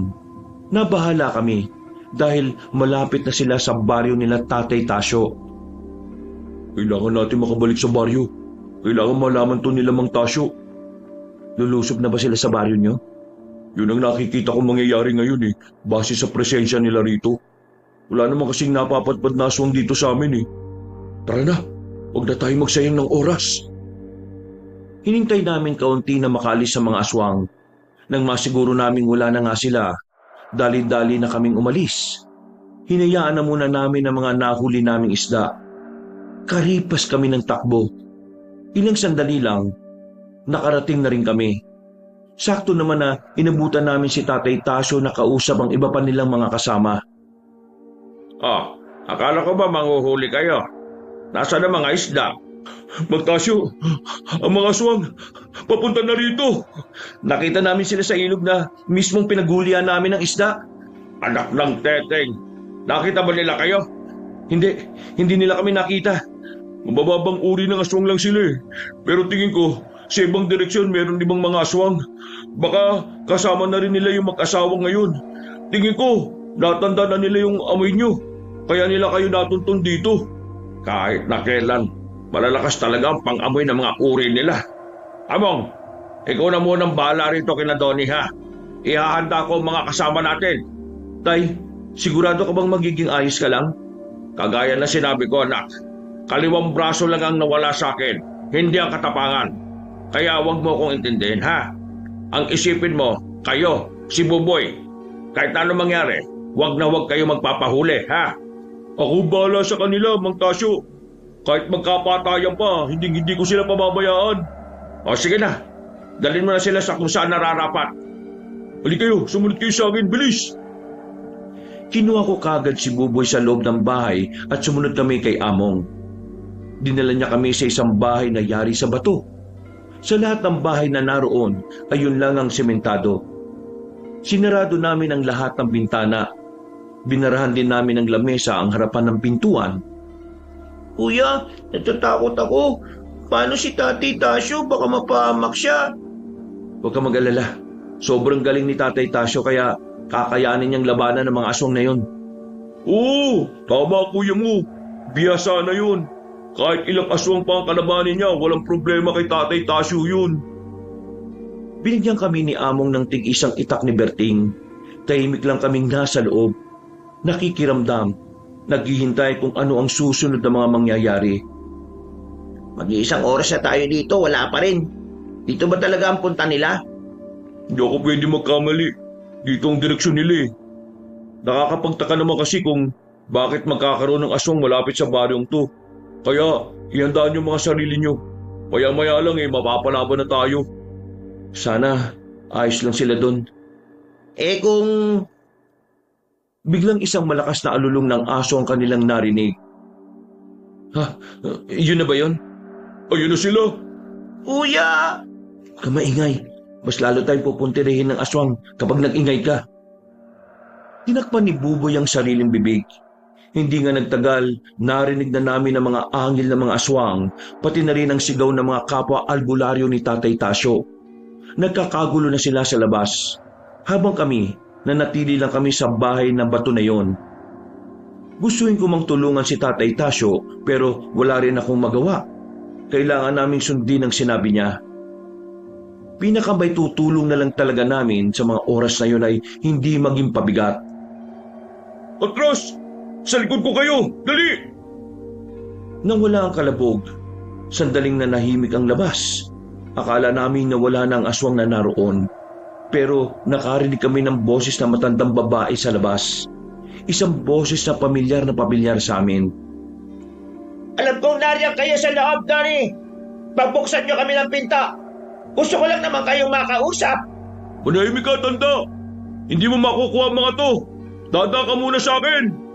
Bakit? Sino ka ba? Bakit masyado ka yatang matapang sa tono ng pananalita mo? Parang isa ka sa mga albularyong yun ah. Hindi na mahalaga kung sino ako. Basta ang mahalaga kung sino ang papatay sa'yo. Pre, ang gulo mo yata sa sinabi mo. Basta, hindi ka makakapasok dito, matandang aswang. Bibigyan ko kayo ng kakataong makapili. Isusuko nyo sa akin ang mga yan at walang masasaktan o mapipilitan akong gumamit ng kahit na anong dahas. Nagsisimula nang gumawa ng dasa mga kasama mo. Kaya napakawalang kwenta ng pagpipilian na binigay mo eh. Mas pipiliin naming mamatay kaysa mapunta kami sa inyo at magamit pa nyo sa kasamaan. Huwag niyo akong paghintayin. Huwag niyo akong pilitin na gumawa ng hindi niyo magugustuhan. Nagiging mabait ako sa mga oras na ito. Kaya huwag niyo akong sasagarin. Wala kaming pakialam. Ang papangit nyo. Boom! Basag! Sa ilang segundo lang, lumakas na ang paggalaw ng pintuan. Kahit na matibay ang pagkakagawa doon, kitang-kita naming umaalog na yon dahil sa lakas ng matandang si Loresca. Sa mga pagkakataong yon, dumadaloy na ang kakaibang kaba sa aking sistema. Alam ko na sa oras na maitapak na matandang aswang na yon ang kanyang paa sa loob ng bahay, maaaring mapahamak si Among at makuha nila kami. Ginagalit niyo talaga ako, ha? Nagulat na lang kami nang bumagsak na ang malaking pintuan. Bumungad sa amin si Aling Loresca. Naglalaway, nangingitim ang mga gilagid, habang ang mukha naman ito ay sobrang kulubot na. Kuya, nakapasok na siya. Nakakatakot pong pagmumukha niya, kuya. Huwag kang matakot. Hindi naman kita iiwan kahit na anong mangyari. Bumuntong hininga ko, Kabanong. Ramdam na ramdam ko na ang takot ni Buboy. Pero pinili naming maging matatag sa mga sandaling yon. Dalawa kami ni Among ang humarap sa matandang aswang. Maigpit ang hawak ko sa itak kahit medyo nanginginig. Akala mo natatakot kami sa'yo? Hindi! Lalabanan ka namin, visit ka! Huwag niyo akong subukan. Handa ka na ba, Donnie? Kanina pa ako handang-handa. Sabay kaming lumapit kay Aling Loresca. Sinubukan namin siyang tagain. Pero nahawakan niya lang kaming dalawa sa kamay. Parang hindi siya matanda. Ramdam na ramdam namin ang puwersa niya. Parang madudurog ang kamay namin noon sa sobrang higpit ng pagkakahawak. Kaya naman nakaisip ako ng paraan. Sinipa ko siya sa pagitan ng hita niya. Nang mabitiwan niya kami, saka namin siya sabay na tinaga. Nakailag siya kaya nadaplisan lang namin siya sa bandang tagiliran. Pero hindi yun naging sapat para pabagalin siya. Sa halip, mas lalo siyang nabwisit sa amin. Masyado na kayo makulit! Mabilis na nakalapit sa amin si Aling Loresca. Una niyang binalibag si Among. Parang papel lang siya na tumama sa pader. Nang mapatingin na sa akin si Aling Loresca, hinanda ko na ang sarili ko. Paglapit niya, tinangka ko ulit siyang tagain, pero nakailag siya. Binuhat niya ako at binalibag din sa lamesa. Napatingin na siya kay Berting at Buboy. Alam kong yun na ang susunod niyang punteriya. Kaya ang ginawa ko, pinilit kong makabangon at agad na hinawakan ko siya sa binti.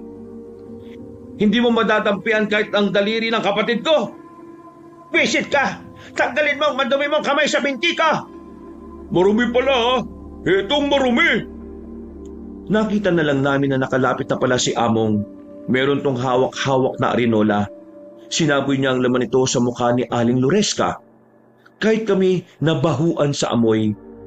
Habang wala pa sa wisyo ang matandang yon, sinipa ni Among para mapalabas niya. Umalis na tayo rito, bilis! Binuksan na namin ang bintana sa likuran ng bahay. Dumaan kami roon para makalabas. Pagtingin namin sa daan, nagkakasagupaan pa rin ang mga albularyo at aswang. Kaya naman mas pinili naming dumaan sa mga eskinita. Nakita namin hinahanap na rin kami ni Aling Loresca. Gigil na gigil siya. Habang kami nagtago na lang muna sa isang silong. Dito na muna tayo. Delikado kung pag-alagala tayo. Baka mapansin tayo ng ibang aswang eh. Hindi na rin tayo pwedeng manatili sa bahay na yon. Ang hirap kumilos, lalo na't malakas na aswang ang kalaban natin. Ay, naku, sakit ng likod ko. Litik na matandang yun ah. Pero tingin ko, kayang-kaya naman natin siya eh. Kailangan lang natin maging matalino. Gusto ko ang pagiging positibo mo, Donnie. Maganda yan. Sinuyod namin ng tingin ang buong paligid. Napansin namin na nakakalamang na ang mga albularyo sa labanan. Pero hindi naman namin makita si Tatay Tasyo. Makalipas ang halos 5 minuto, napagpasya na rin namin na umalis doon. Marahan kaming tumawid papunta sa kabilang bahay. Sumunod kayo sa akin. Lisanin na natin ang lugar na ito. Saan naman tayo pupunta? Kahit saan. Basta kailangan ko kayong ilayo. Pamamatay tayo rito kapag nagtagal pa tayo rito. Lakas loob na kaming lumabas. Dumaan kami sa madilim na parte. Habang tinatahak namin ang daan, natanaw na namin ang kalsada sa kabila. Binilisan pa namin ang pagtakbo. Pero nang makalabas na kami roon, nagulat kami nang biglang lumabas sa gilid si Aling Loresca. Amoy na amoy pa namin ang pagiging mapanghin ng mukha niya. Anong akala nyo? Matatakasan nyo ako? Nahihibang na yata kayo! Hindi naman kami tatakas eh. Ano kasi, maglalakad-lakad lang kami. Tapos bigla kang lumitaw. Nawalan na kami ng gana. Ang panghi mo kasi. Pre, pangit na ideya yata na asarin pa yung matandang yan. Gusto mo makuha ang kapatid ko? Patayin mo muna kami! Ay nako, pangit din na ideya yung pag-aamon, sir. Berting, lumayo kayo ng kaunti. Bibigyan lang namin ng leksyon tong matandang to. Maglayo ng dalawa, mabilis naman naming nilapitan si Aling Loresca. Kinalmot niya kami. Nakailag kami kaya daplis lang ang tinamo namin sa braso. Pero kahit na papano, sobrang hapdi ng naramdaman ko. Habang si Among naman ay parang natural lang sa kanya ang ganoong sugat. Sanay na siya. Habang ako, dumadaing. Pero hindi ako nagpakita ng kahinaan. Sinubukan kong umatake. Pero sa kasamaang palad, tumilapon lang ako. Ako ngayon ang harapin mo, tantang panghe! Tinaga ni Among si Aling Loresca, pero hindi na talaga yun tumatalab. Hindi tumatama. Hinawakan lang siya sa liig at saka binalibag sa gilid. Tingin ko, eto na ang time ko. Sige, lapit! Nang makatikim ka ng masasarap na kaltok. Makukuha ka rin naming bata ka. Sa wakas, makakatikim na rin kami ng masarap na dugo. Ayoko sa'yo. Ang pangit mo. Panakampwit. Ano ka ba? Kamukha mo yung pit na kaklase ko eh. Kulubot. Ayoko sa'yo. Buboy, huwag mo na asarin. Ako yung malilintikan eh. Yan ang gusto ko sa'yo, bata. Masyadong madaldal. Kalala, hindi kita sasaktan. Puputulin ko lang ang dila mo. Maglalapit na sana siya, pero humarang si Berting. Kung makatindig si Berting ay parang meron itong ibubuga. Sige, subukan mo lumapit. Masasaktan ka talaga. Hindi na naituloy ni Berting ang sasabihin niya nang sipahin siya ni Aling Loresca. Tumalsik siya sa gilid, nawalan pa ng malay. Marahang lumapit si Aling Loresca kay Buboy. Sinubukan ko namang makatayo pero masyado akong malayo. Hindi na ako aabot sakaling maabutan niya ang kapatid ko. Pero buti na lang biglang dumating si Tatay Tasyo. Parang hindi siya matanda kung tumakbo. Nilapitan niya si Aling Loresca. May dala-dala itong punyal kaya agad niyang naitarak yun sa hita na matanda. Ang kapal na mukha mong tangkay na kunin ang bunso ko, ha? Anong ginawa mo sa akin? Boboy, gumilid ka na muna. Akong bahala sa isang ito. Talunin mo po yan, Tay. Ang pangit kasi niyan eh. Nakakairita. Kahit na kailan, epal ka talaga sa lahat ng plano namin mga aswang.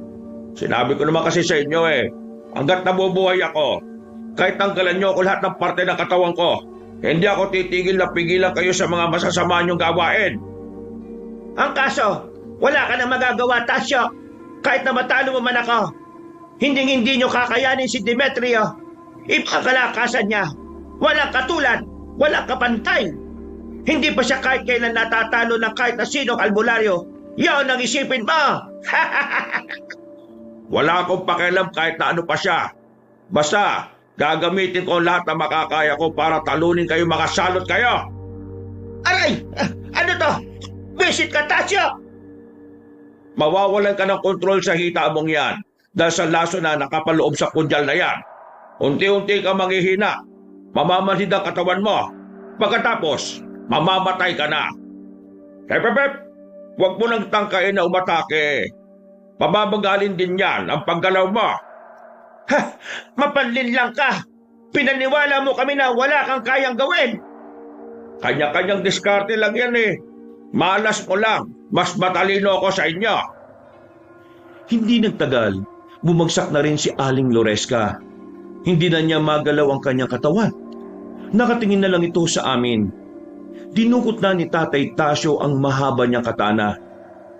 Berting, takpan mo ang mata ni Boboy.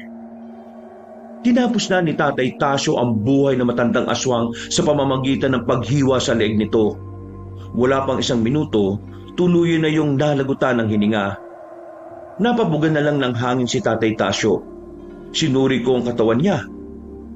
Nakahinga ako ng maluwag nang makitang wala siyang kahit na anong sugat. Ano, ayos lang ba kayo? Ayos lang. Ikaw, Donnie, ayos ka lang ba? Oo, ayos lang naman. Mga daplis lang naman ito. Pambihirang aswang yan ah. Napakahirap talunin kahit matanda na. Walang edad ang pagiging aswang. Ibig sabihin, kahit gaano sila katanda, mas malakas pa rin sila kung ikukumpara sa normal na tao. Tay, ano nang nangyari sa baryo? Kumusta na ang kasamahan ninyo? Sugatan ng iba pero wala namang malala.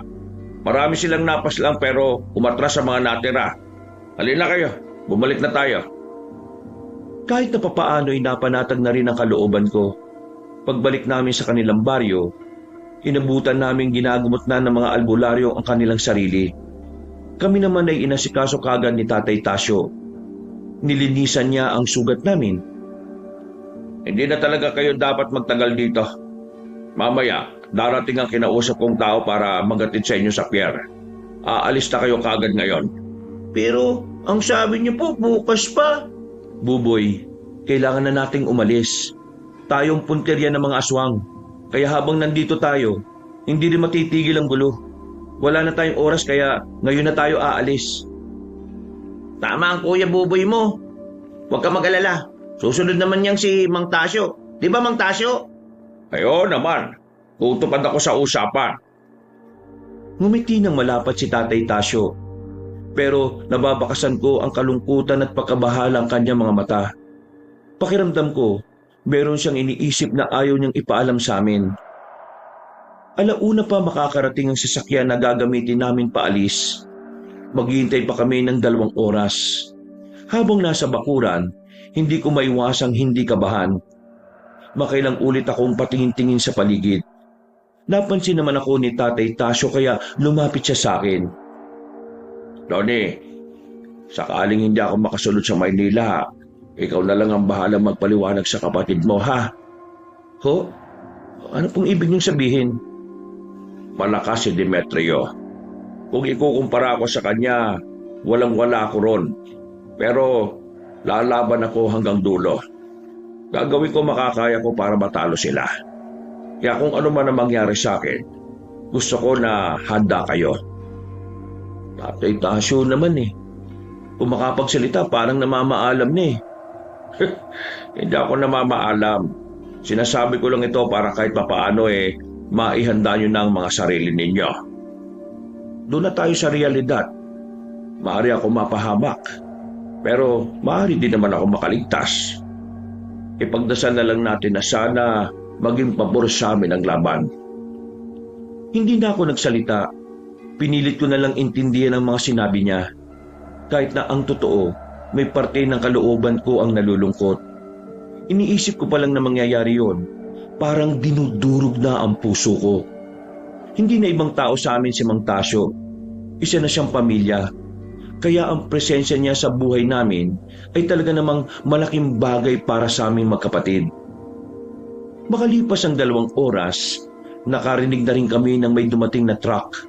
Pagtingin namin sa kanto, isang truck ang pumarada doon. Akala ko magpapaalam na kami noon, pero biglang pinigilan kami ni Tatay Tasyo sa paglalakad. Oh, bakit tay? Ayan na yung sundo namin. Hindi, walang lalapit. Bakit? Anong problema? Hindi yan ang sundo ninyo. Pasok! Pasok sa loob, bilis! Pinatunog ulit nila ang kampana sa kanilang lugar. Hindi pa nakaka-recover ang ibang albularyo, may mga dumating na naman. Nagtalunan mula sa truck ang mga aswang. Kami naman ay dali-dali nang nagtungo sa loob ng bahay. Pambira mga aswang na to. Nakatrack pa talaga. Berting, ikaw nang bahala sa kapatid ko ha. Among, sarap tayo ng bahay. Hindi natin hahayaan na makalapit ang aswang na yan kay Buboy. Sigurado ka ba? Pwede ka namang ayokong tumingin lang at panoorin kayong nahihirapan sa pakikipaglaban. Gusto ko kayong samahan. Eh di sige, sabi mo eh. Kuya, mag-iingat ka ha. Wala na kaming sinayang na sandali. Lumabas na kagad kami ng bahay. Pagdating sa labas, nagkandalabo-labo na rin sila. Si Tatay Tasyo naman ay hindi ko na rin makita. Sabi ni Among, baka raw hinahanap ni Tatay Tasyo si Mang Demetrio. Kaya itinoon ko na lang ang atensyon ko sa mga aswang na dumating. Nagkita tayo ulit, Donnie. Nang marinig kong pamilyar na tinig na yon, ay kagad kaming napatingala sa bumungan namin. Naroon si Madonna. Tumalon lang siya pababa ng parang hindi man lang nalulula. Sinasabi ko na nga ba kabilang ka rin sa mga impaktong aswang Mabuti naman at naintindihan mo na rin. Akala ko kasi kagwapuhan lang ang meron ka eh. Kahit papaano pala, nag-iisip ka rin. Kung inakala niyong makukuha niyong gusto niyo, nagkakamali ka. Kami mananalo ngayong gabi. Magkagawa ng isang gaya mo na laking Maynila. Hoy, nakakalimutan mo na yatang 2 kami rito. Ako ang kanang kamay ni Mang Tasyo. Wala naman akong pakialam sa'yo eh. Sino ka ba? Wala kang pakialam sa akin? O baka nagagwapuhan ka na sa akin? Maiintindihan ko kung hindi ka kagad naaamin. Wala akong panahon makipaglukuhan sa inyo ah. Kayong dalawa, papaslangin ko kayo. Kukunin ko ang bata. Gumapang na mabilis si Madonna. Lumundag siya papunta sa amin. Mabuti na lang at hindi niya kami tinamaan. Nagkatinginan kami ni Among. Nagkasinyasan. Kaya sa sunod na paglapit ni Madonna, sinabayan namin siya. Tinamaan namin siya sa kamay. Dito na namin nalaman na hindi siya kasing lakas ni Aling Loresca. Nakachamba pa kayo ah. Tingnan natin. Umangil na naman siya ng malakas. Mas mabilis siyang gumapang kumpara nung una. Nadamba niya si Among, kaya hindi na ako nagsayang ng oras. Nilapitan ko kagad siya tinangkang tagain, pero nakailag kagad siya at pumunta sa gilid. Anong problema? Natakot ka na ba? Ako? Tatakot? Tatakot sa mahihinang nilalang na gaya nyo. Lalong-lalo ka na. Sa muli niyang paglapit sa amin, nakalimutan niya si Among. Medyo mahabang pagkakadali niya. Napatras si Among. Sa kamalas-malasan pa ay natumba dahil naapakan niya ang bote. Akmang tatatari na sana niya ng kalmot si Among, Pero agad kong dinampot ang bato sa gilid. Pinukol ko kagad yon kay Madonna. Tinamaan naman siya sa ulo. At dahil sa ginawa ko, hindi na siya nakalapit kay Among. May luylo siyang napasandal sa bakod. Nangyari? Bakit umiikot ang paningin ko? Katapusan mo na! Tumayo si Among. Ang kaso nga lang, biglang may dumating pang ibang aswang. Inatake noon si Among, pero nakailag naman siya. Pagtingin namin sa paligid, may 4 na agad na aswang na naroon. Ako na to, pre! Ha? Anong ikaw na? Pahinga ka muna! Tatapusin ko lang tong 4 na buwang! Gumilid na muna ako. Sinamantala ko na rin ang pagkakataong yon para ipahinga ang katawan ko. Sabay-sabay namang inatake ng mga aswang si Among. Napapailing na lang ako sa nakikita ko. Kayang-kaya niya kasing palaga ng 4. Pero ang hindi ko maintindihan, kapag isa lang ang kalaban namin, palagi siyang tinatamaan. Inabot lang ng 3 minuto, napatay na niya kagad ang mga aswang na yon. At sa mga nakalipas na minuto, nakabalik na sa katinuan si Madonna. Handang-handa na siya ulit na labanan kami. Oh, nakapagpahinga ka na ha? Baka naman, bigyan mo na ako ng magandang laban. Manahimik ka. Hindi ka ang gusto kong kalabanin. Si Donnie. Pisit kang Donnie ka? Kapal na mukha mong batuhin ako sa ulo? Pasensya ka na ha? Ako talaga bida rito eh. Kaya ako munang dapat mong kalabanin. Hindi na nagpatumpik-tumpik pa si Among. Nagmamadali na siyang tumakbo patungo sa kinaroroonan ng babae. Hinagupit niya yun ng malakas. Iilag sana si Madonna pero sa kasamaang palad, siya naman ang nakaapak ng bote. Nadapa siya. Yun na ang tamang pagkakataon para kay Among. Hindi na siya nagsayang ng sandali. Sinaksak niya ng itak si Madonna. Tumarak ang patalim sa dibdib niya. Paggugot niya, nagawa pang makabangon ni Madonna at makadistansya. Pero sirit na ng sirit ang dugo nito at makailang ulit na rin sumuka ng maraming dugo. Sinabi ko naman sa'yo, di ba? Ang kagaya mo'y hindi uubra sa akin. Matagal ko nang ginagawa ang pagpaslang sa inyo. Nasa sinapupunan pa lang ako ng nanay ko eh. Pumapatay na ako ng aswang eh. Walang iyak. Pangit! Aatake pa sana si Madonna pero tuluyan na itong bumagsak. Agad itong nalagutan ng hininga. Hindi pa tapos ang laban namin, kaya hindi kami naging kampante. Pagtingin namin sa iba naming kasama ay nakikipaglaban pa rin ang ilan sa kanila. Donnie, kailangan natin makuha yung truck na ginamit nila. Yun ang gagamitin natin para makalis na kayo. Pinalabas ko na si Berting at Buboy. Habang abala ang lahat, naghanap kami ng madadaanan papunta sa pinagparadahan ng truck. Nang masiguro naming walang nakakakita sa aming gagawin, agad ko namang pinasampa si Berting at Buboy. Sakto, iniwan yung susi. Donnie, sige na, umalis na kayo. Kami nang bahala rito. Hindi, sasama ako sa laban. Berting, ikaw nang bahala sa kanya. Lumayo na kayo rito. Yung pinakamalayo, mas maganda. Sigurado ka ba sa gagawin mo, sir? Baka mamaya, hindi ka na makabalik ha.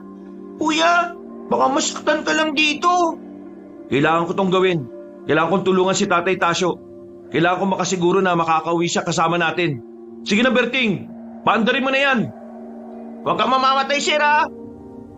Agad na kinabig ni Berting ang manibela at saka pinaharurot palayo.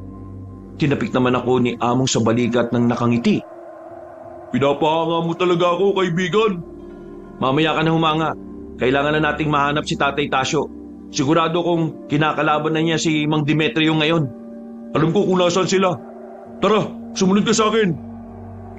Pumasok kami sa halamanan. Madilim ang dinaanan namin. Pero ilang saglit lang, nakarating na rin kami sa ilog kung saan kami nanghuhuli ng isda.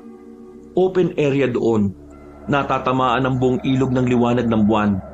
Kaunting lakad lang namin, nakita namin si Tatay Tasyo. Nakatayo lang. Agad naman namin siyang nilapitan. Tatay Tasyo!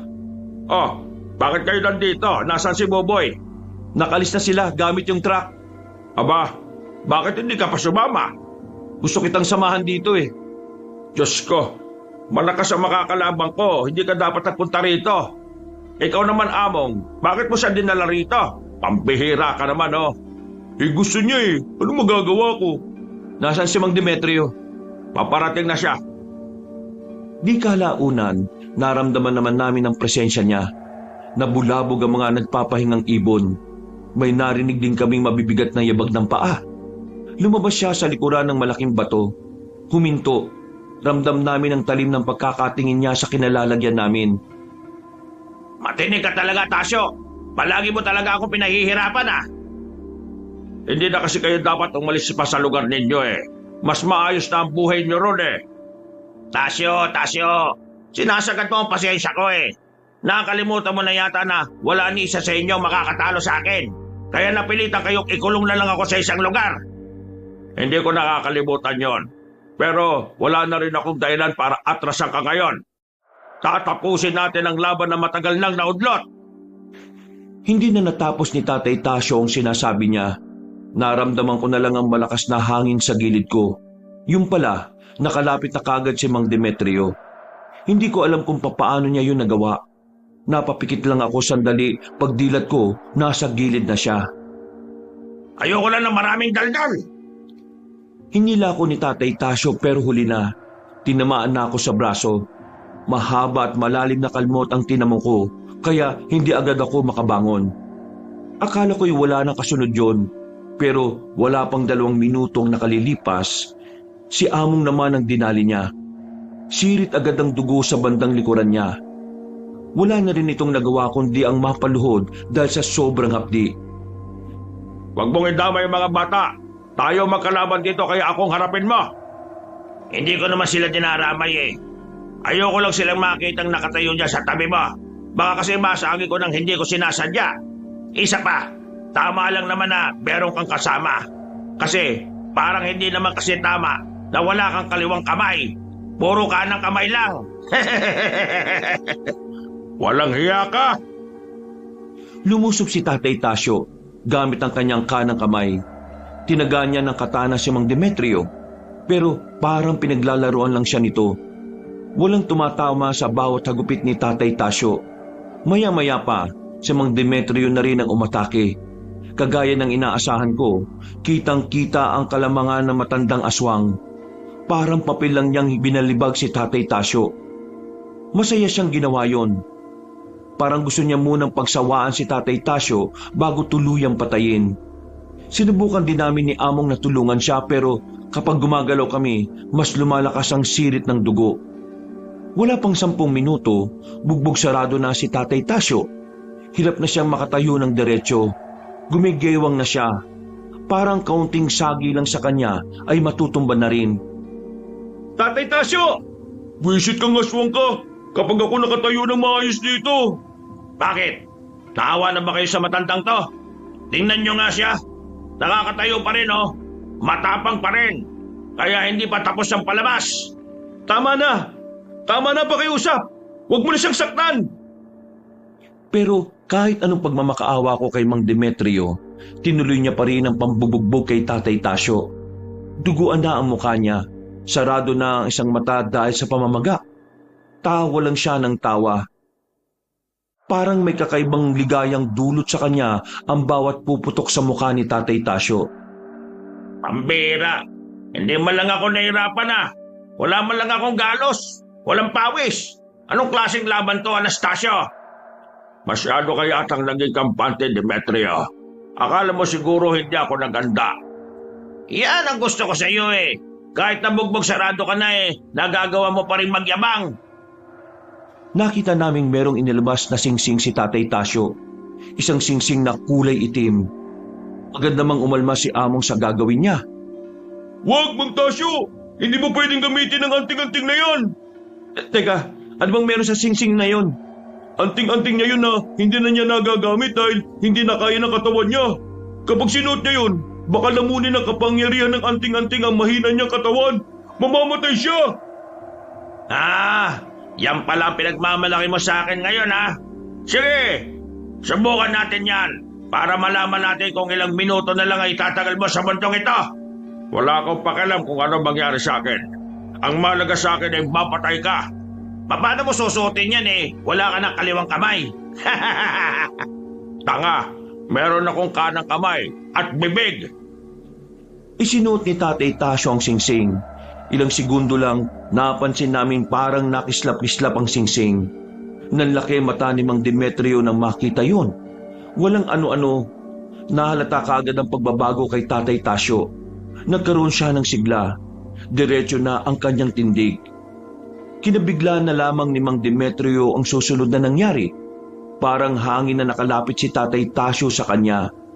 Kahit kami, hindi rin yun nakita. Sinuntok ni Tatay Tasyo si Mang Demetrio sa panga. May uppercut ding ginawa. Nakarinig pa kami ng mga ngiping parang nadurog. Mabilis sa mga pangyayari. Hindi na rin nagawang makapalag ni Mang Demetrio, kaya dumistansya na muna ito. Paano mo nagawa yon? Papunta mo! Wala akong panahon para magpaliwanag sa'yo. Kailangan kitang tapusin sa loob ng 2 minuto. Muling umatake si Tatay Tasyo at sa pagkakataong ito, wala siyang sinayang na sandali. Hindi na niya yun hinayaan pang makapalag. Bawat suntok niya ay malalakas. Sumusuka ng dugo si Mang Demetrio. Napapasigaw sa sakit. Naririnig na rin namin na parang nagmamakaawa na siya. Pero walang balak si Tatay Tasyo na itigil yon. Tinigil niya hanggang sa maging lupaypay na si Mang Demetrio at nakahiga na sa sahig. Nanalo ka sa akin noon dahil walang anting-anting ko. Pero hindi na ngayon, Demetrio. Hindi na ngayon. Naisahan mo ko! Kinuha na ni Tatay Tasyo ang katana niya. Sinaksak na rin niya si Mang Demetrio sa dibdib. Hindi nagtagal ay tuluyan na rin yung nalagutan ng hininga. Samantala, nagmamadali namang tinanggal ni Tatay Tasyo ang anting-anting. Bumagsak siya sa sobrang panghihina. Nagawa ko. Akala ko mawawala ka na eh. Ayos ka lang ba, Tay? Huwag niyo akong intindihin. Walang nangyaring masama sa akin. Tinanggal ko kagad ang singsing bago pa tuluyang ariin ng anting-anting ang katawan ko. Nanalo na tayo. Natalo na natin ang pinuno ng mga aswang. Napahiga na lang ako sa lupa nung mga sandaling yon, Kabanong. Kahit na sobrang kirot pa rin ang sugat ko, sobrang saya ko noon. Nung gabi ding yon ay natapos na rin ang labanan. Nanalo ang puwersa nila Tatay Tasyo. Marami ang nasugatan. May malubha pero laking pasasalamat namin dahil walang nasawi sa amin. 1 linggo ang nakalipas na makarecover na si Tatay Tasyo. Nagpaalam na rin siya sa mga kapwa niya albularyo. Isinama na namin siya papuntang Maynila. Sobrang saya namin ang kapatid ko noon dahil sa dami ng mga nangyari. May uuwi na rin namin ang tinuturing naming ama. Buti na lang naanapan natin tong van, no? Akala ko kinalkal na to sa daan eh. Sabik na ako makarating ng Maynila. Panigurado, mananaba ka ron. Ang daming masasarap na pagkain doon, Among. Hindi lang yun. Magkakapera ka rin kasi hahanapan kita ng trabaho doon sa Maynila. Wow! Hindi naswang ang atupagin ko, no? Hindi na. Hindi naswang ang iisipin natin.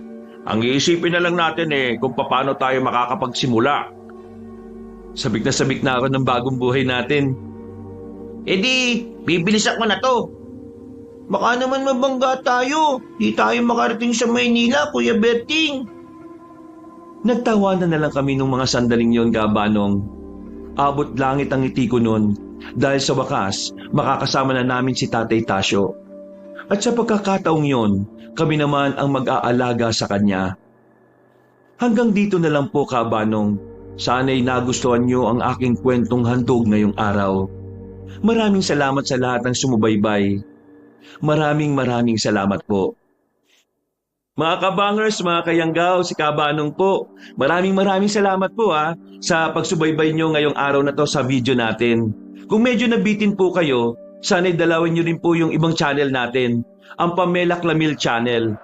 Nagnanarit po ako doon bilang si Lolo Pael at ako rin bilang Kabanong. At sana, dalawin nyo rin yung bagong channel natin, yung Kabanong version 2.0, kung saan meron pong mga music and effects na rin yon at moving images, kaya may mapapanood na po kayo habang nakikinig kayo ng magandang narration. At sana, huwag niyong kalimutan mag-subscribe para makasama kayo sa first 100,000 subscriber ng channel na yon. Ilalagay rin po namin sa pin comment ang mga link ng mga nasabing channel para madali nyo na lang mahanap ang mga channel na nabanggit. Hanggang sa susunod na kwento, wakas!